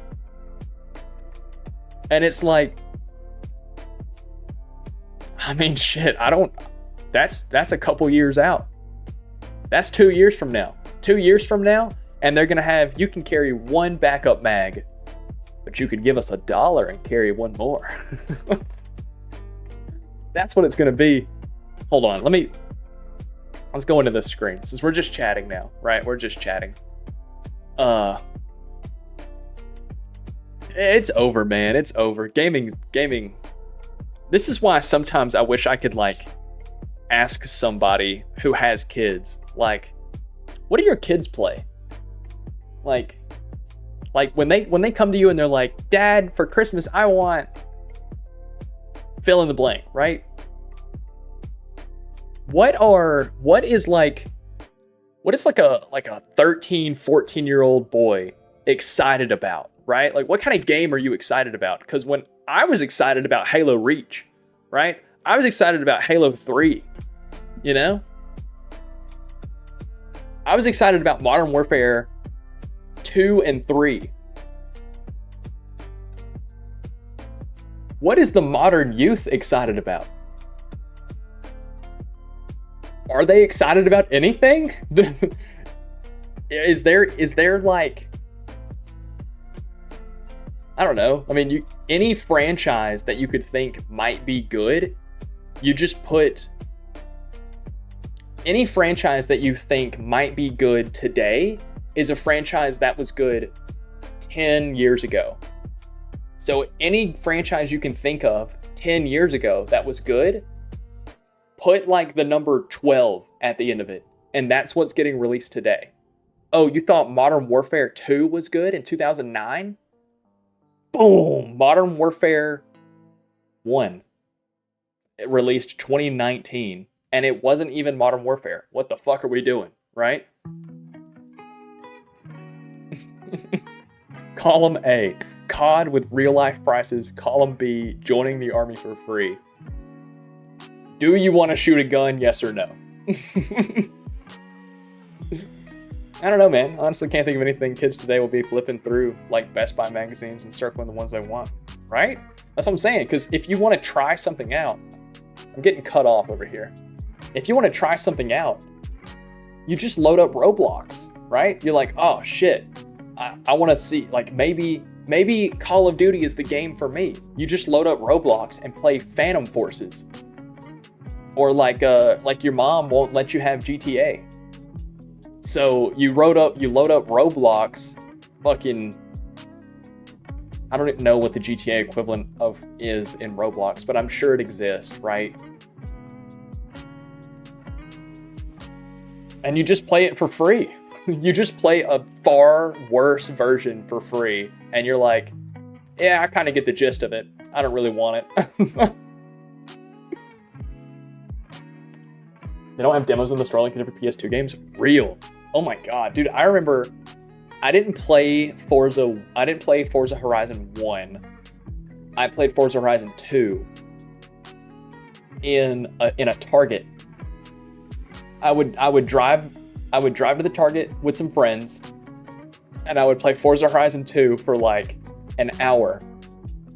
And I was like, yeah, I think I want this game. And now you walk by and it's like you can scroll around the main menu. You can scroll around the Xbox home screen. You want to buy an Xbox? No. The fuck? No. Xbox, no. FromSoft games are one of those that stayed consistent to their identity. Identity. That's it. That's actually it. The word identity is it. Games no longer have identity at all. Any game that you go to has some sort of crossover with another franchise. And at that point, it has lost its identity. Xbox home screen is just the price. Yeah, it's like the DVD logo, but it just says $7.99.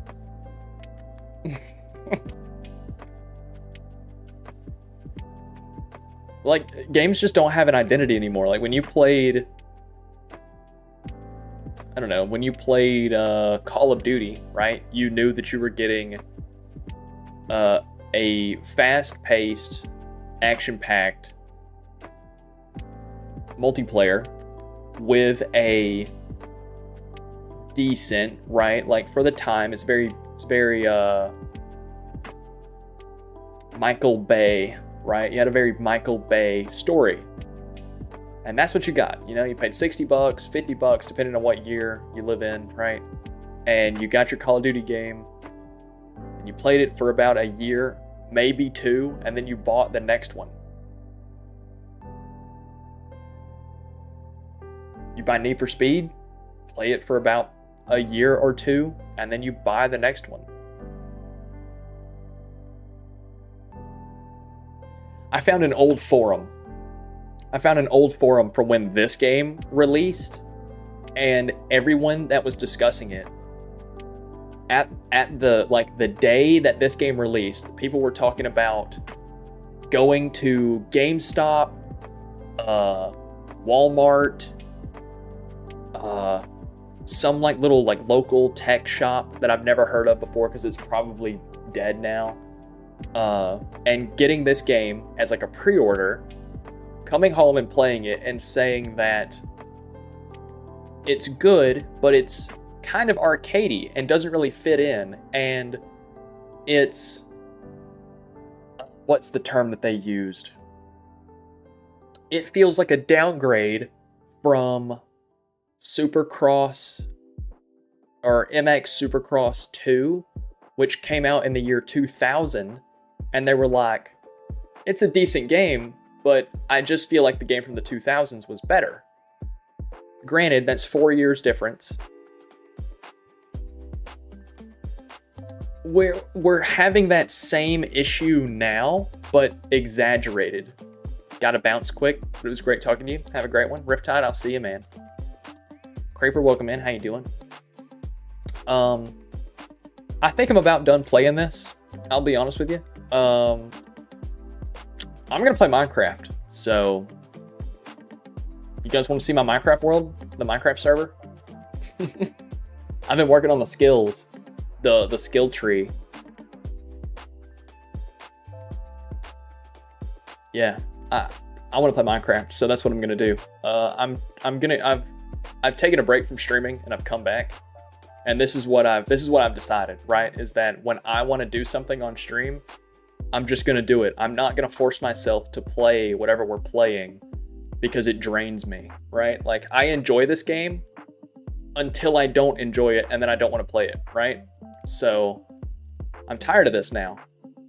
So I'm going to play Minecraft now. And that's what the stream is. We're playing Minecraft now. Just letting you know. Just giving you a heads up. That's how my streams are going to be now. So if I'm like 40 minutes into a game and that's what the thumbnail is, and then I get tired of it, I don't give a fuck. I'm playing whatever I want to play. Just giving you a heads up. Okay? That's how my streams are going to be now.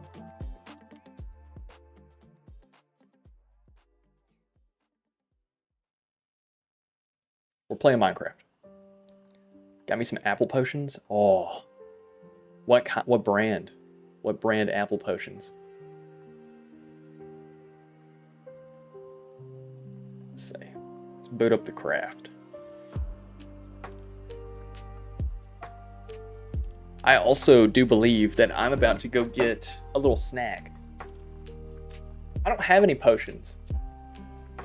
I've been drinking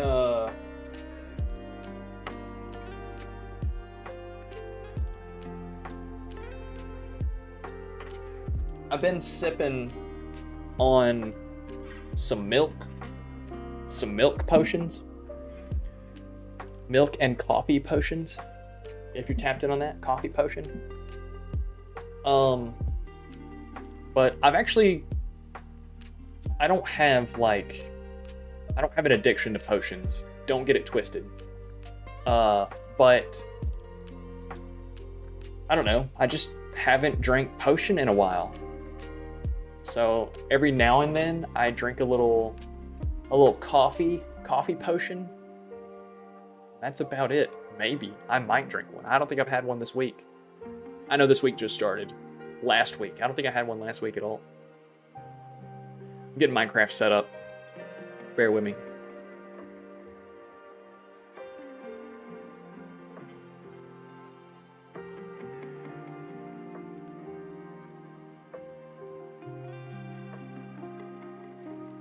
It's on brand.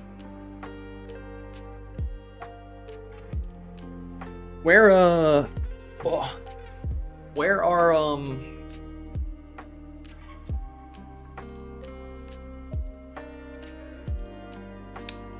you at in your Minecraft build, Red? That's what I was trying to get to. Where are you at in your Minecraft build? Let's see. Let's tap in here. It'll be up here in just a second. I'm getting it started.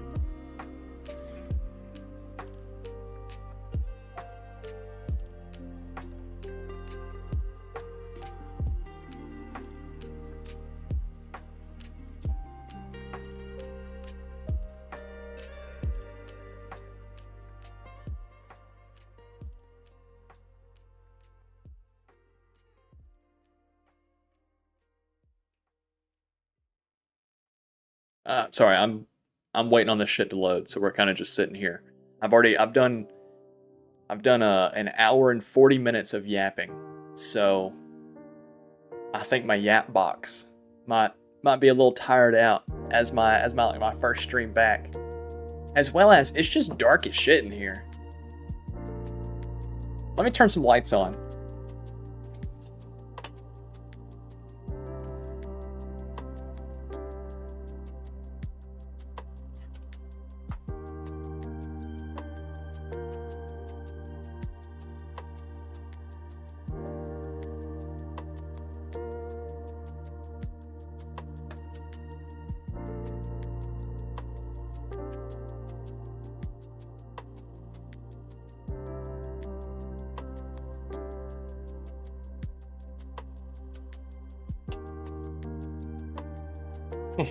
I'll see you, Zero. I appreciate it. I don't know if it's much brighter. It might be a little bit brighter. I turned like some ambient glow on. Yeah. So you can see I'm a little bit orange now. A little orange. So turn some ambient glow on. See the big ass bird?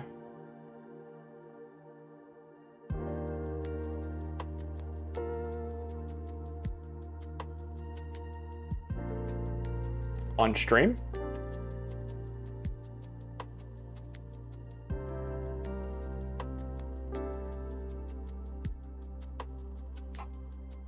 Am I missing something? I might be missing something. Let's make TS full screen. All right. It should come up here in just a second. I don't know why it's not up just yet. Oh, me? Okay. Yeah. Dude, I've been having to like stretch a lot lately. I think my chair has just about had its last breath of my ass because so like the chair already, the seat for the chair is too long for my femur, right? So I have to sit with, so like if this is the chair, I have to sit with my butt like right here. And then my back leans back over this bridge and there's no lumbar support. So my lower back is on fire by the end of these streams. When I finish a stream, I stand up and walk around for like 20 minutes.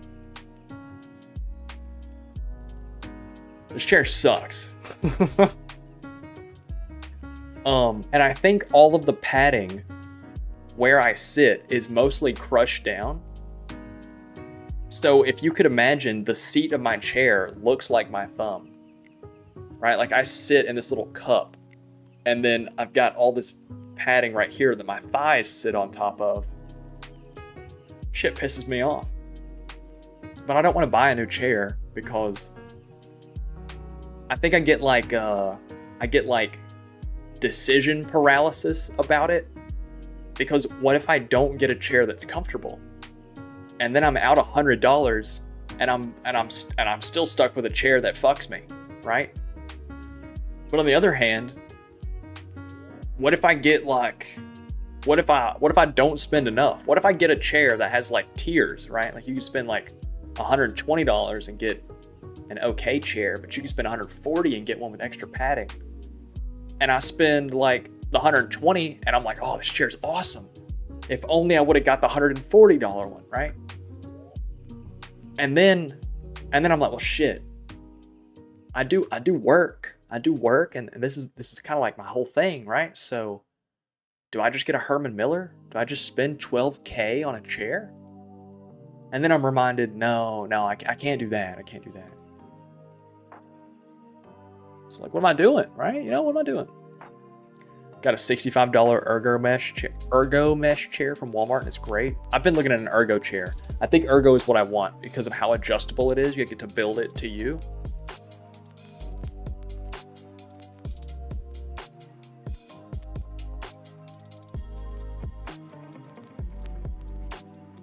Do you feel any of the support bars for the mesh? Like, I know a bunch of them are like rolled so that way you don't feel it, but like, is the top bar back here rolled away enough that when you lean back, you don't feel it across your spine? Or the side bolsters, I guess it doesn't really, I wouldn't imagine it as bolsters as an ergo chair, but I don't know. Do you feel any like hard spots in it? Dude, why is Minecraft not up here? Hold on.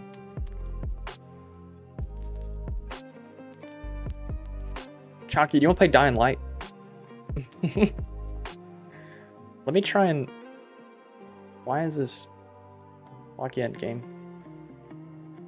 Capture specific window. Capture the craft. There we go. There we go. All right, let me show you guys what I've been working on. So this past week, since I haven't been streaming, I've been working on the server a lot. Testing things, trying to balance. I'm sure anybody who has access to the Minecraft server has seen me running tons of commands. And it's me swapping back and forth between survival and creative, clearing my skills, giving myself skills, checking checking damage output with or without a skill, making sure that the percentages match the actual change that's happening. So here's the skill tree currently, right? Each one of these circles right here indicates a class. So this, like, there we go. Each one of these circles indicates a class.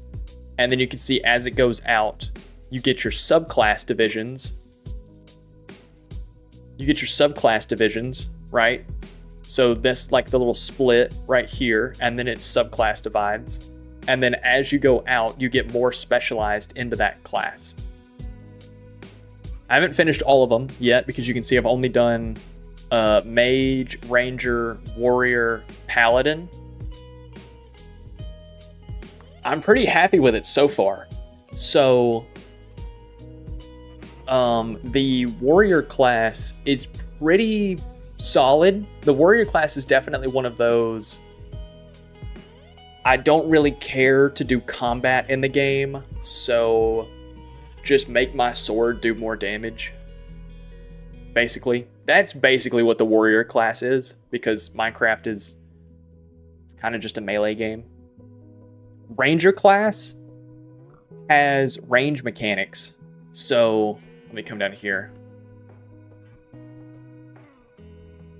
This goes behind me, but I'll read it out to you. And it's plus 2% chance to inflict levitation for 6 seconds on hit per block to the enemy. So for every block distance to the enemy, you get an increasing 2% chance to inflict levitation when the arrow hits the enemy. Okay, on its own, not that cool. It's kind of cool because you can draw an enemy out of cover. You know, like if a zombie or something is walking behind a wall, you can shoot their head and they'll float up and then you can hit them again, right? But then, since this is like this path over here, like it's the branch, its secondary skill to that you want to take in tandem with it is inflicts sundering 4 for 5 seconds on hit if target is affected by levitation. Sundering per level makes an enemy take 20% more damage per level. So you can see the benefit, right?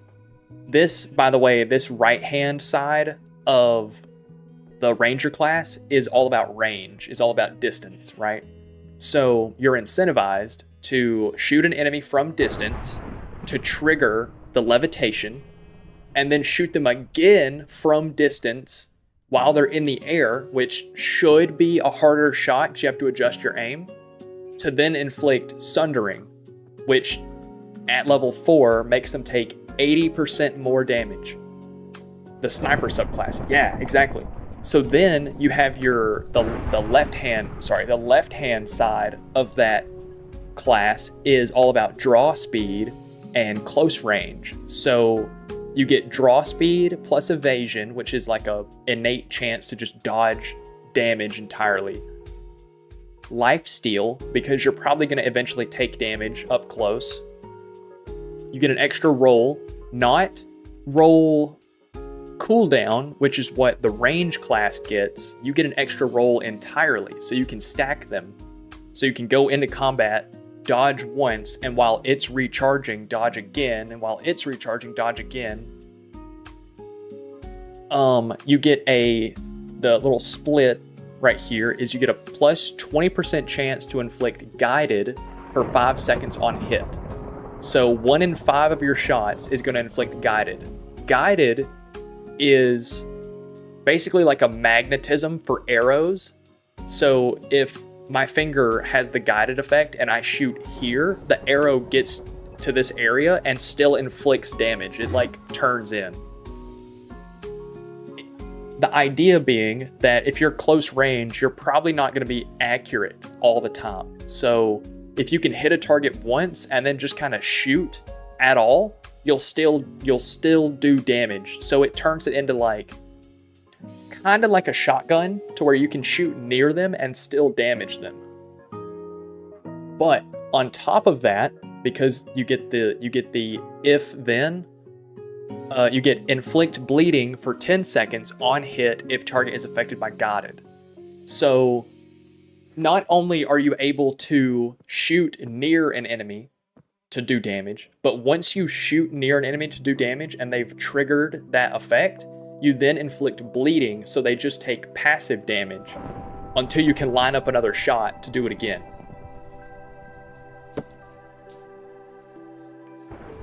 There's a third. There's always a third. And so the way that I'm building these classes is that you could go down any one particular route, you could go down any two routes, or you can go down all three and take the buffs and debuffs of both of them.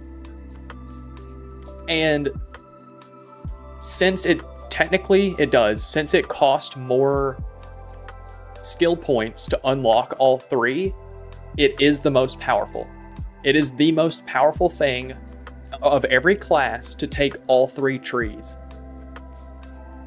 It's the second most powerful thing to take any combination of two trees. And it's the weakest to take just one tree. Okay, so early game, you're incentivized to take just one tree to quickly get one of these kill skills, right? Get one of these like effect skills. And then as you level up, you're incentivized to go down another tree to buff your current tree. And then eventually, to unlock the full ranger class, you're incentivized to go with all three to get the best,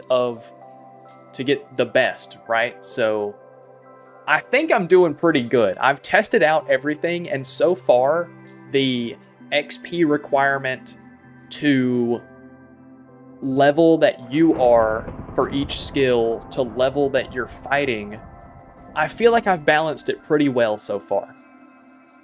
So I haven't just done that with the ranger class. Every single class so far has a 3-option setup with a effect at the end of those 3. And like the warrior class is all about buffing your damage through like a rage mechanic, which is basically as you take damage, you deal more. And the reason I wanted them to be effect-based is so that way you don't run around like God all the time. I don't want to just buff your damage, right? I want you to kill something that buffs your damage. And then if you don't kill anything with that buffed damage, it goes away. Ideally, that should incentivize you to fight groups or not really fight at all. I don't really want you to just kind of walk around and have like 1,000,000 damage to every enemy. You should have 1,000,000 damage if you've killed like 2 or 3 of them in a row. You know, like if you're fighting a lot, you should deal more and more damage. If you're not fighting, you shouldn't deal that much damage. I'm really happy with how these are coming out. And so I know that right now the skill trees don't look very expansive. I'm sure that you've probably counted, maybe. There's 21 skills here, I think. It might be 19. I didn't count. I looked at and guesstimated. I know that that's not enough. I know that that's not enough at all. If you play the game for any amount of time, level 20 is really not that difficult to hit. Play it for a day or two and you max out a skill tree. Tempo-based damage. Yeah. I want it to be, what's the other word? It's not like contingency. Contingent? No. But yeah, you get what I'm saying. I understand that level 20 is not difficult.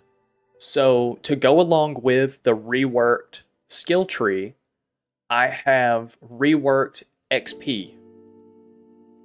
XP is now harder to get because once every one of these has a class filled out in them, I'm then going to go to stage 2, which I'm going to call this stage 1, and I'm going to branch all of the classes again by another, 20 skills. So not each class, but each subclass is going to get another 20 skills added to it to expand the subclass, right? So that way you can either go down just a subclass and specialize, or you can dump all of your points to go into all of them.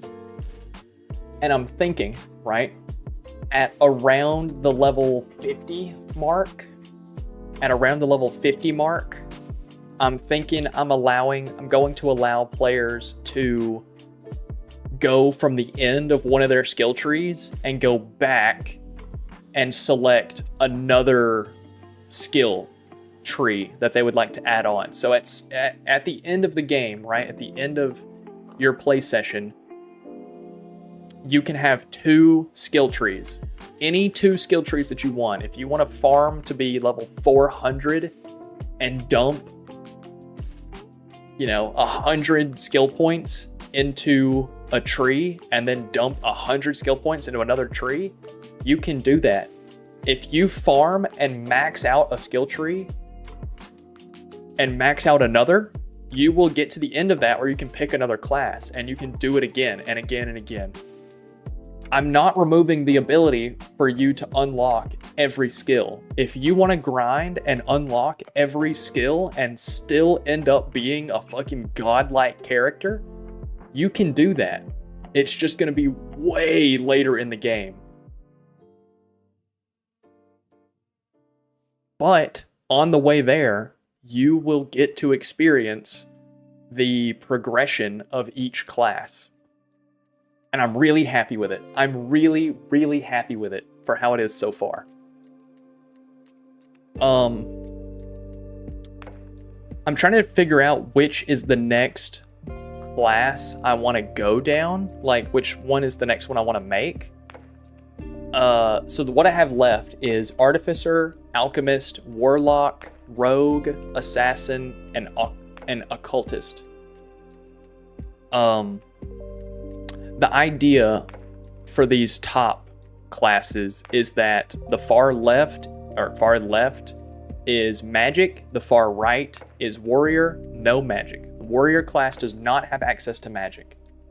A warrior class with a little bit of magic is a paladin. A paladin class with a little bit more magic would be a warlock, so like kind of like a 50-50 split. And then a little bit more magic, closer to magic, less sword based, right, is your alchemist class. So like that's going to be all about using buffs, magic buffs, right, potions to buff your damage, but primarily your damage is going to come from having effects. And then the artificer class is going to be around like summons, and if there's a way that I can buff how many summons you can have, that'll be in this class. But for the most part, the Artificer class is going to be a magic class around summons, where the Mage class is around fire, ice, and shock exclusively. I'm not saying that they can't use the other schools of magic, it's just their perks are focused on those types of magic. The occultist is going to be like think like a mostly magic ranger. Destruction schools, yes. The occultist is going to be mostly magic ranger, so think there's a couple of spells that allow for like really enhanced movement. I want a really enhanced movement build ranger. The assassin class is going to be all about glass cannon, right? How, like, you can do tons of damage, but you can't really take anything. Granted, it's still Minecraft. You can get somebody to make you armor that makes you basically invincible, but the skills here are set up with the idea that like you're just using base armors. So every class can still be buffed by the in-game stuff. I'm building all of these as if you were a basic character every single time. So they can all equally be buffed by armor and perks and stuff. And then the rogue class is going to be your warrior class, but with a little bit of movement on top of it. So like the warrior class doesn't have any movement buffs at all, but it has a fuck ton of armor. So your rogue class is going to be less armor, more dodge. Yeah, that's pretty much it. I'm really happy with these. That's the biggest thing, is I just wanted to show this off. I'm really happy with this. And over the course of maybe this month, I'm hoping to not only have all of these skills filled out, but also expanded another, I don't know, 10 skills. I want each one of these subclasses to have another 10 skills. Triangle of damage, magic, movement. Yeah, pretty much. Well, it's more than a triangle because it needs to be like a pentagon. I need to have damage, magic, movement, dodge, and armor. Because they are different. Because the armor would also kind of coincide with health. Like the paladin class, let me give you a little walk down the paladin class. Damage, cast time reduction, spell power. So this kind of showing you that like you can use a sword, but you can also use a spell. So we got crit damage, max health, and max mana. So you can see that this bottom row is mostly around spells, the middle is mostly around health and healing, and then the top one is mostly around sword damage. Which again goes in line with the all three is the most powerful, any of the two is the second most powerful, and just one is probably the least powerful, but the easiest to get to the end of. So I need to balance that as well. I need to make it to where it's rewarding to get to the end first instead of going to all of them slowly. And I think I did that with the effects. So your melee paladin gets fortified, which is like resistance, but I think you also gain bonus health. Does each node cost the same? Yes. So per value, you're better off going straight to the end because it's the cheapest way to get buffs that will last you every kill. I mean, it's an on-kill effect. And these buffs are more powerful than any single thing. But you gain fortified on kill. So every time you kill an enemy, you gain resistance. So if you're in like a mob pit or something and you kill one, you immediately take less damage from the next set of mobs, allowing you to fight longer. But it's not health, it's just damage reduction. And then if you're affected by fortified, you do more damage. So just straight up, as long as you can kill, you can maintain your armor. The middle tree is all about health and healing, since you're a paladin and your magic is mostly related to healing yourself or dealing damage to undead.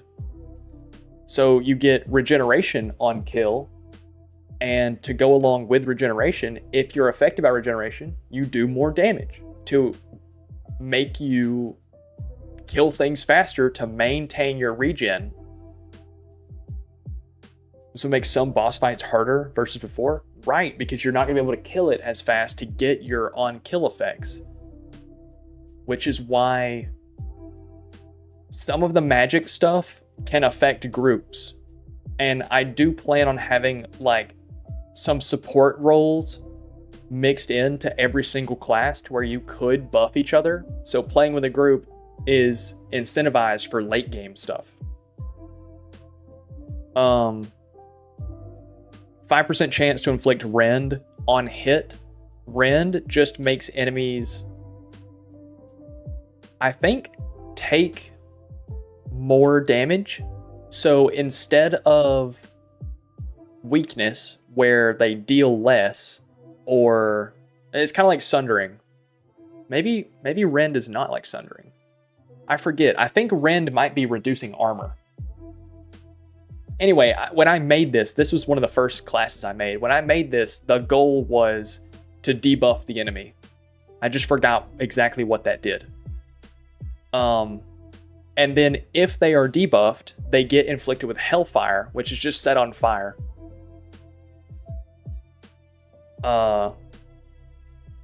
So they're debuffed and they get fire, and all of that's on hit. So you're kind of incentivized to like spam hit boss enemies to maintain the debuff, which is like a flip of the gameplay of killing a single small enemy to maintain a buff versus spam hitting a big enemy to bring them down faster.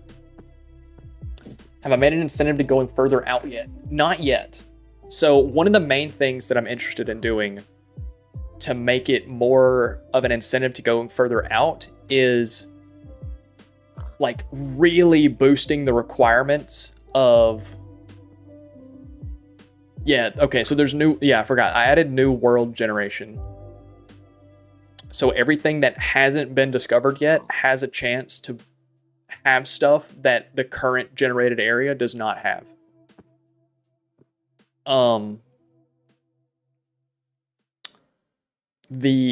of the goals that I want is I want XP requirements to scale much more dramatically, which I say much more dramatically, it's really going to end up being a really steep linear curve, because I want XP requirements to go up and I want higher level enemies to drop the equal amount of XP. If you're level 1 and you kill a level 1 enemy, you should get, say 1 experience. If you're level 100 and you're killing a level 100 enemy, you should get 100 experience. It should take you 10 experience to level up from level 1 to 2, and it should take you 1,000 experience to level up from 100 to 101. The idea being that killing a level 1 enemy gives way less experience than killing a level 100 enemy. So you need to be killing stuff on your level to level up. So, because I don't think there's a way for me to attach levels to gear. There might be, but at the moment, I don't know how to do that.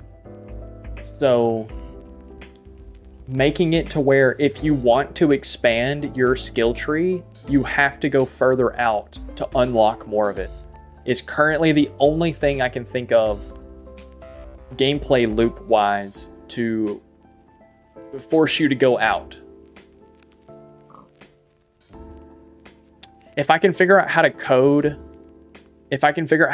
in a like level locking system to where level 20 enemies drop level 20 gear that a level, 19 can use, but a level 18 can't, like if you can always use one level ahead of whatever you are, that's ideal. But currently I don't know how to level lock stuff. It would also take a full restructuring of how damage works in the server, because everything is percent based. I'm doing everything with percentages because it's way easier to manage. Well, I guess it would still scale. The percentages would still just scale because they scale off base numbers. Yeah, if I can figure out a way to level lock gear and scale gear to the certain level, and then scale mobs to a certain level to match those gear increases, to make everything level equally, I will do that. That'll be the goal. That'll be the incentive. A level 1 sword won't do shit against a level 10 enemy. You need to go get a level 5 sword. And then you need to use your level 5 sword to go get a level 8 sword, so you can maybe kill the level 10. Yeah. Because if I did that, I could still leave in the passive leveling system of if you use a sword long enough, it will just level up. I could still leave that in, so that way, if you had like a legendary sword, you could use it for a couple of levels, right? And it would slowly level up with you. But at some point, you would outpace the level of the sword, and you would have to get another sword at some point.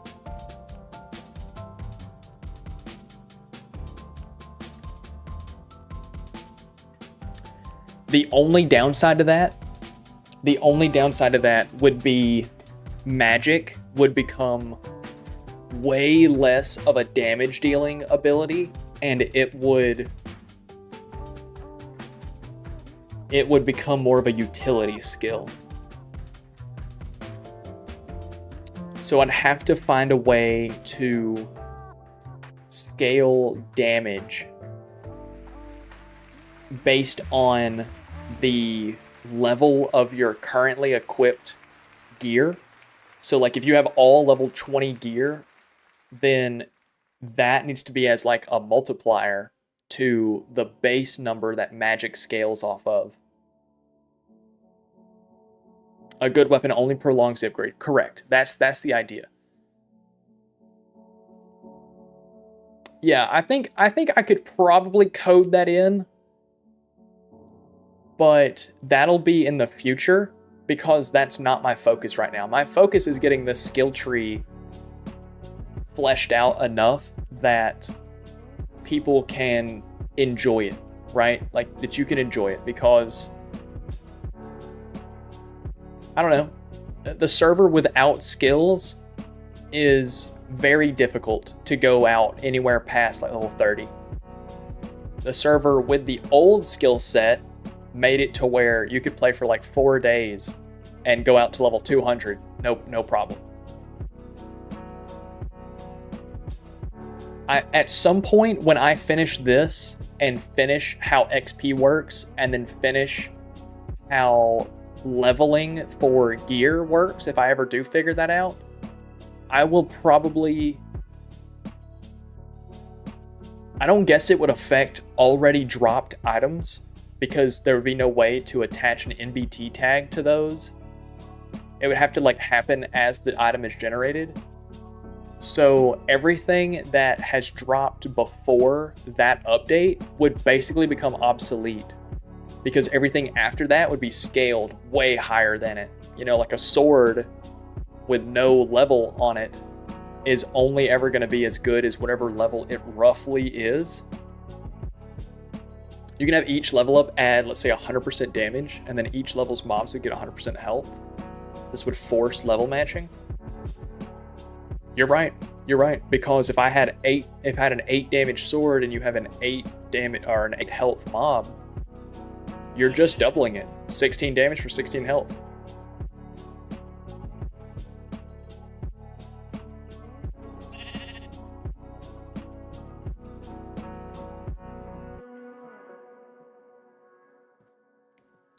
The only downside with that is that I would have to figure out the percentage that I wanted to use, because you don't want somebody to get one-tapped by like an enemy that's like 2 or 3 levels higher than them.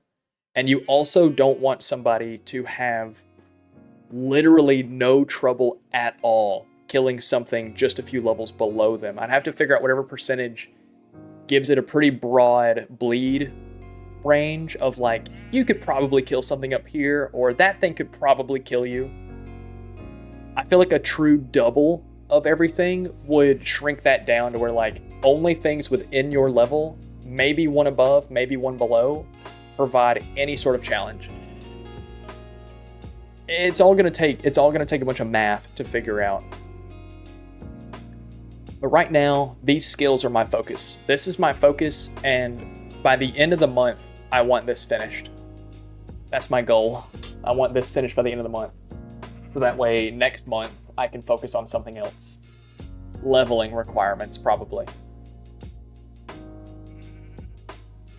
Yeah, I wanted to show this off. I was really happy about it.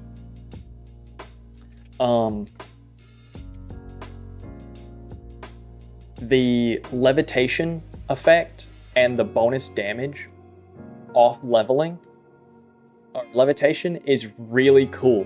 So a base level crossbow and a level 10 I think I should add /creative skill. When you hit level 2, you can just hit /creative.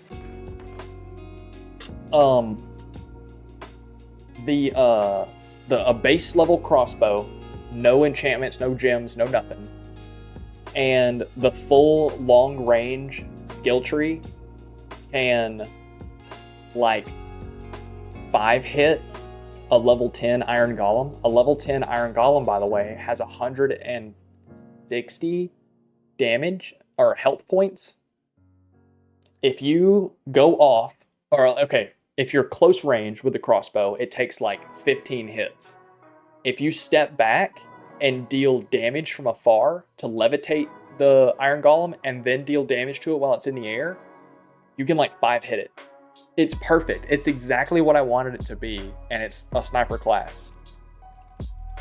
I think I'm gonna increase arrow velocity the further you go down the long range skill tree to make it easier to hit those shots more reliably at a further distance. Because I want it to be a constant incentive to go further. You should always get buffed the further away the enemy is. I don't want there to be like a perfect range. I want you to be like, oh, 200 blocks away? Watch this. One tap, right? Because I think I already have, yeah, plus arrow damage per block. It's just 2%. So at 20 blocks, you've got 40% damage. 20 blocks, by the way, is already a pretty decent range. I thought about lowering this down to 1%, but 1% is kind of too low. Because I think over here you just get a flat like 10% damage or something like that. Yeah, 10% arrow damage, but that's for both sides.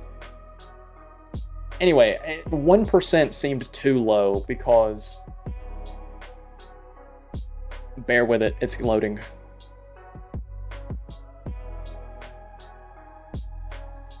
There we go.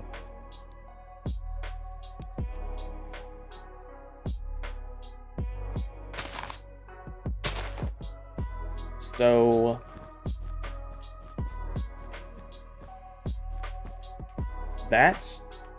That's 20 blocks. So hitting a target from here gives you a 40% damage boost.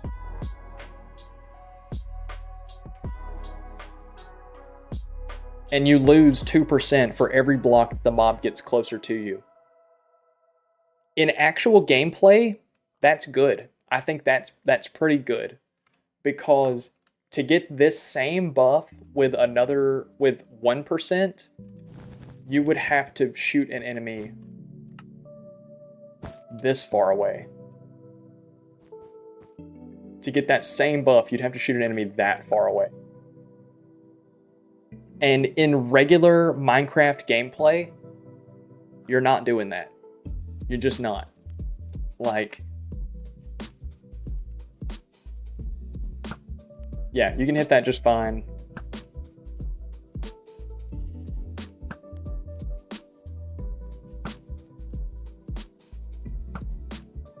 I don't know, this hitting a target consistently like that seemed a little too difficult for just a 40% damage boost, especially since that class, that skill, reduces draw speed. And I'm gonna name them. They're not just gonna be named this skill tree new. This is gonna be named Great Bow. You know, like a big giant ass bow, right? So it's already gonna be 20% slower than this. I feel like that's fair.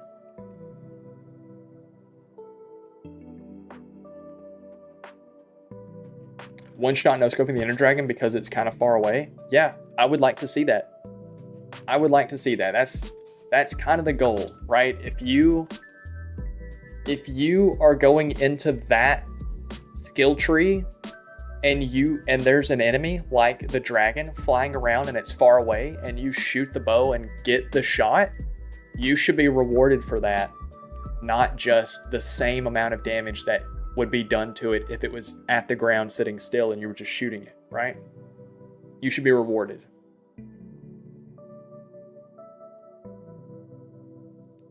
I'm really happy with this. I haven't really played on the server in a while. Sorry, gangsters. I've been doing that. Me and Bomb have built a couple of things at spawn. Let me fly over to spawn, I'll show you. You can kind of see it now. Those two buildings, that blue and green building, that's some stuff we built at spawn. Just to kind of help liven up what spawn is, right?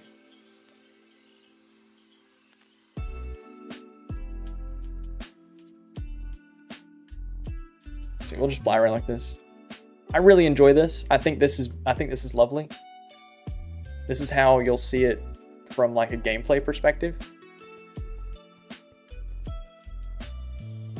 I think this is beautiful. I think this is absolutely beautiful.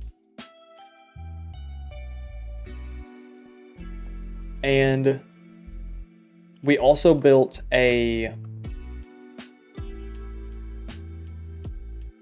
little birthday party area.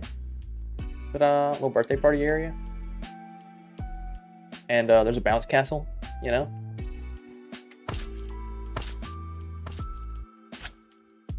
Right? I love it. There's also a little parkour area with a loot chest. So you can cheese it if you want and just kind of hop up one of these trees, but you're supposed to like shit. It is possible. I did it when I built it, but I'm buns at the game. I'm bud at the game. So we're not gonna do that anymore. Castle's coming along. Yeah, castle's coming along really well. That is something that I'm gonna get rid of. Like, just entirely. That is how you get some of the best loot in the game. And it happens way too often. And they're really not that difficult to kill.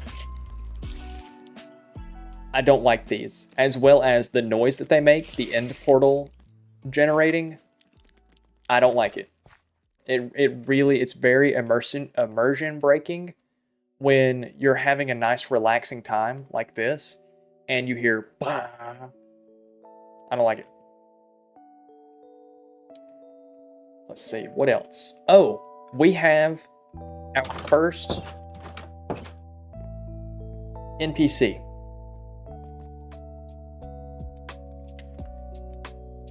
Avon. I'm not gonna go through this whole thing because when I finish the campaign for the game, there is going to be sort of a branching campaign. It's gonna take me forever to do because the editor for this NPC mod is really not that great. It's very unintuitive. But I'll show you an idea about what it's gonna look like. So you interact with them, boom, chat box. Hey, how you doing? Remember the deal? That's because I've already talked to him. And it's cool, right? Because coffee backwards is EFOC. Yeah, EFOC, it's funny, right? Tap in, hey. NPCs. So, NPCs who remember you and know your dialogue choices. This fucker will talk to me the exact same way every time. And it's because I've already gone through his dialogue. I cannot go back to the beginning of his dialogue, right? So when I start building a campaign with these guys, I can get a dialogue that has a branching path, and depending on how I finish it, will have different standing for this character. And I can make his standing attached to other characters. So if I want to have a faction and you like piss off a guard or something, then that faction will now equally dislike you from that guard, right? There's a lot of options to it. It's just a really painful, long process. Just his dialogue alone took me like 2 hours. It's not great. But he does have like 3 dialogue paths that you could go to with him. Let's see. Spawn now has Mr. Pollen, where you can buy seeds and stuff. This is the currency of the game, the enchanted gold ingot. I'm gonna change it because I don't like that it's enchanted gold ingot. I'd rather it just be like, you know, a single word. For now though, that's the stand-in. If we go to the gem bank, you can see the gem bank has been updated. We renovated. Gem bank has been renovated. There is now this. This is Jimmy. Hey Jimmy, how you doing? Hi, anything I can help you with? You say no. Fuck you, Jimmy. Yes. Boom. You can now swap out gems for money. 1-to-1 exchange, so you're incentivized to get a fortune pickaxe. There you go. Like I said, this is a stand-in, and these conversion rates as a 1-to-1 have not been tested at all. It's at some point probably going to get boosted up to like 2 or 3 to 1, so that way I can keep the cost of items down, because I don't want you to have to carry around more than 64 of these on you at any given time to buy the things you want to buy. I'd rather you carry like 5 or 6 to purchase what you want. I want the scale of money to be really, really small amount.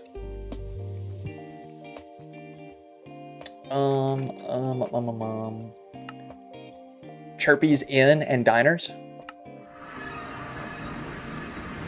This is now a location for new players, new people to the server, to either claim a house, fully furnished, right?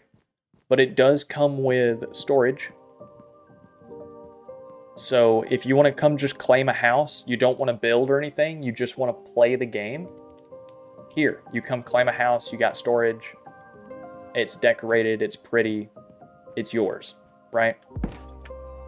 Across the way, all of the basic crafting stuff that you would ever need is here.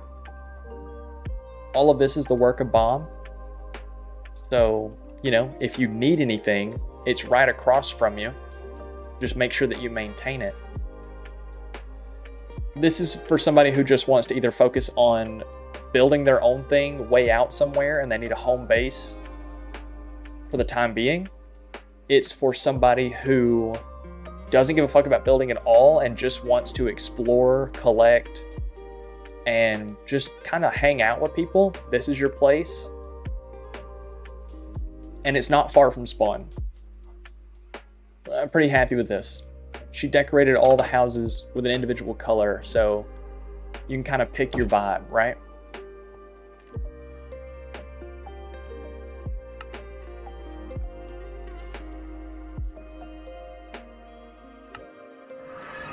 We're working on the first city. This will be the first major, what's the word? This is gonna be the first major campaign point right here. So what we're looking at is this region right here. It's gonna expand all the way over to here and all the way over to here. All of this is gonna be houses. So this water line all the way over to there, all of this is going to be houses at some point. there will be NPCs here, and there will be a reason to explore these houses, right? There won't just be a reason to just kind of bypass them. As of right now, there's nothing here because it's all still in work. But there will be a reason to explore the houses and find things like little lore bits and stuff.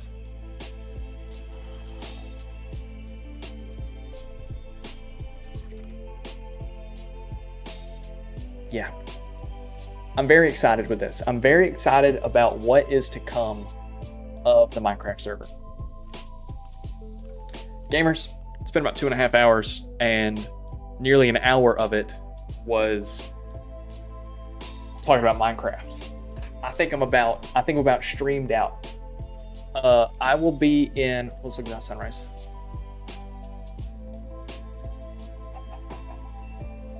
I will be in Discord if you guys want to chat or play anything or whatever. I'm gonna go get a snack and hang out for a little bit, and I'm gonna work on this tomorrow because that's what I've been doing.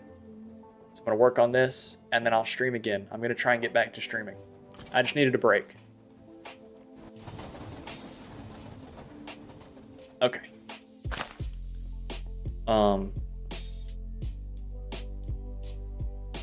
Screenshot. Fellas, I'll see you. Be safe, have fun, go do something you enjoy doing. I'll see you next time. Bye!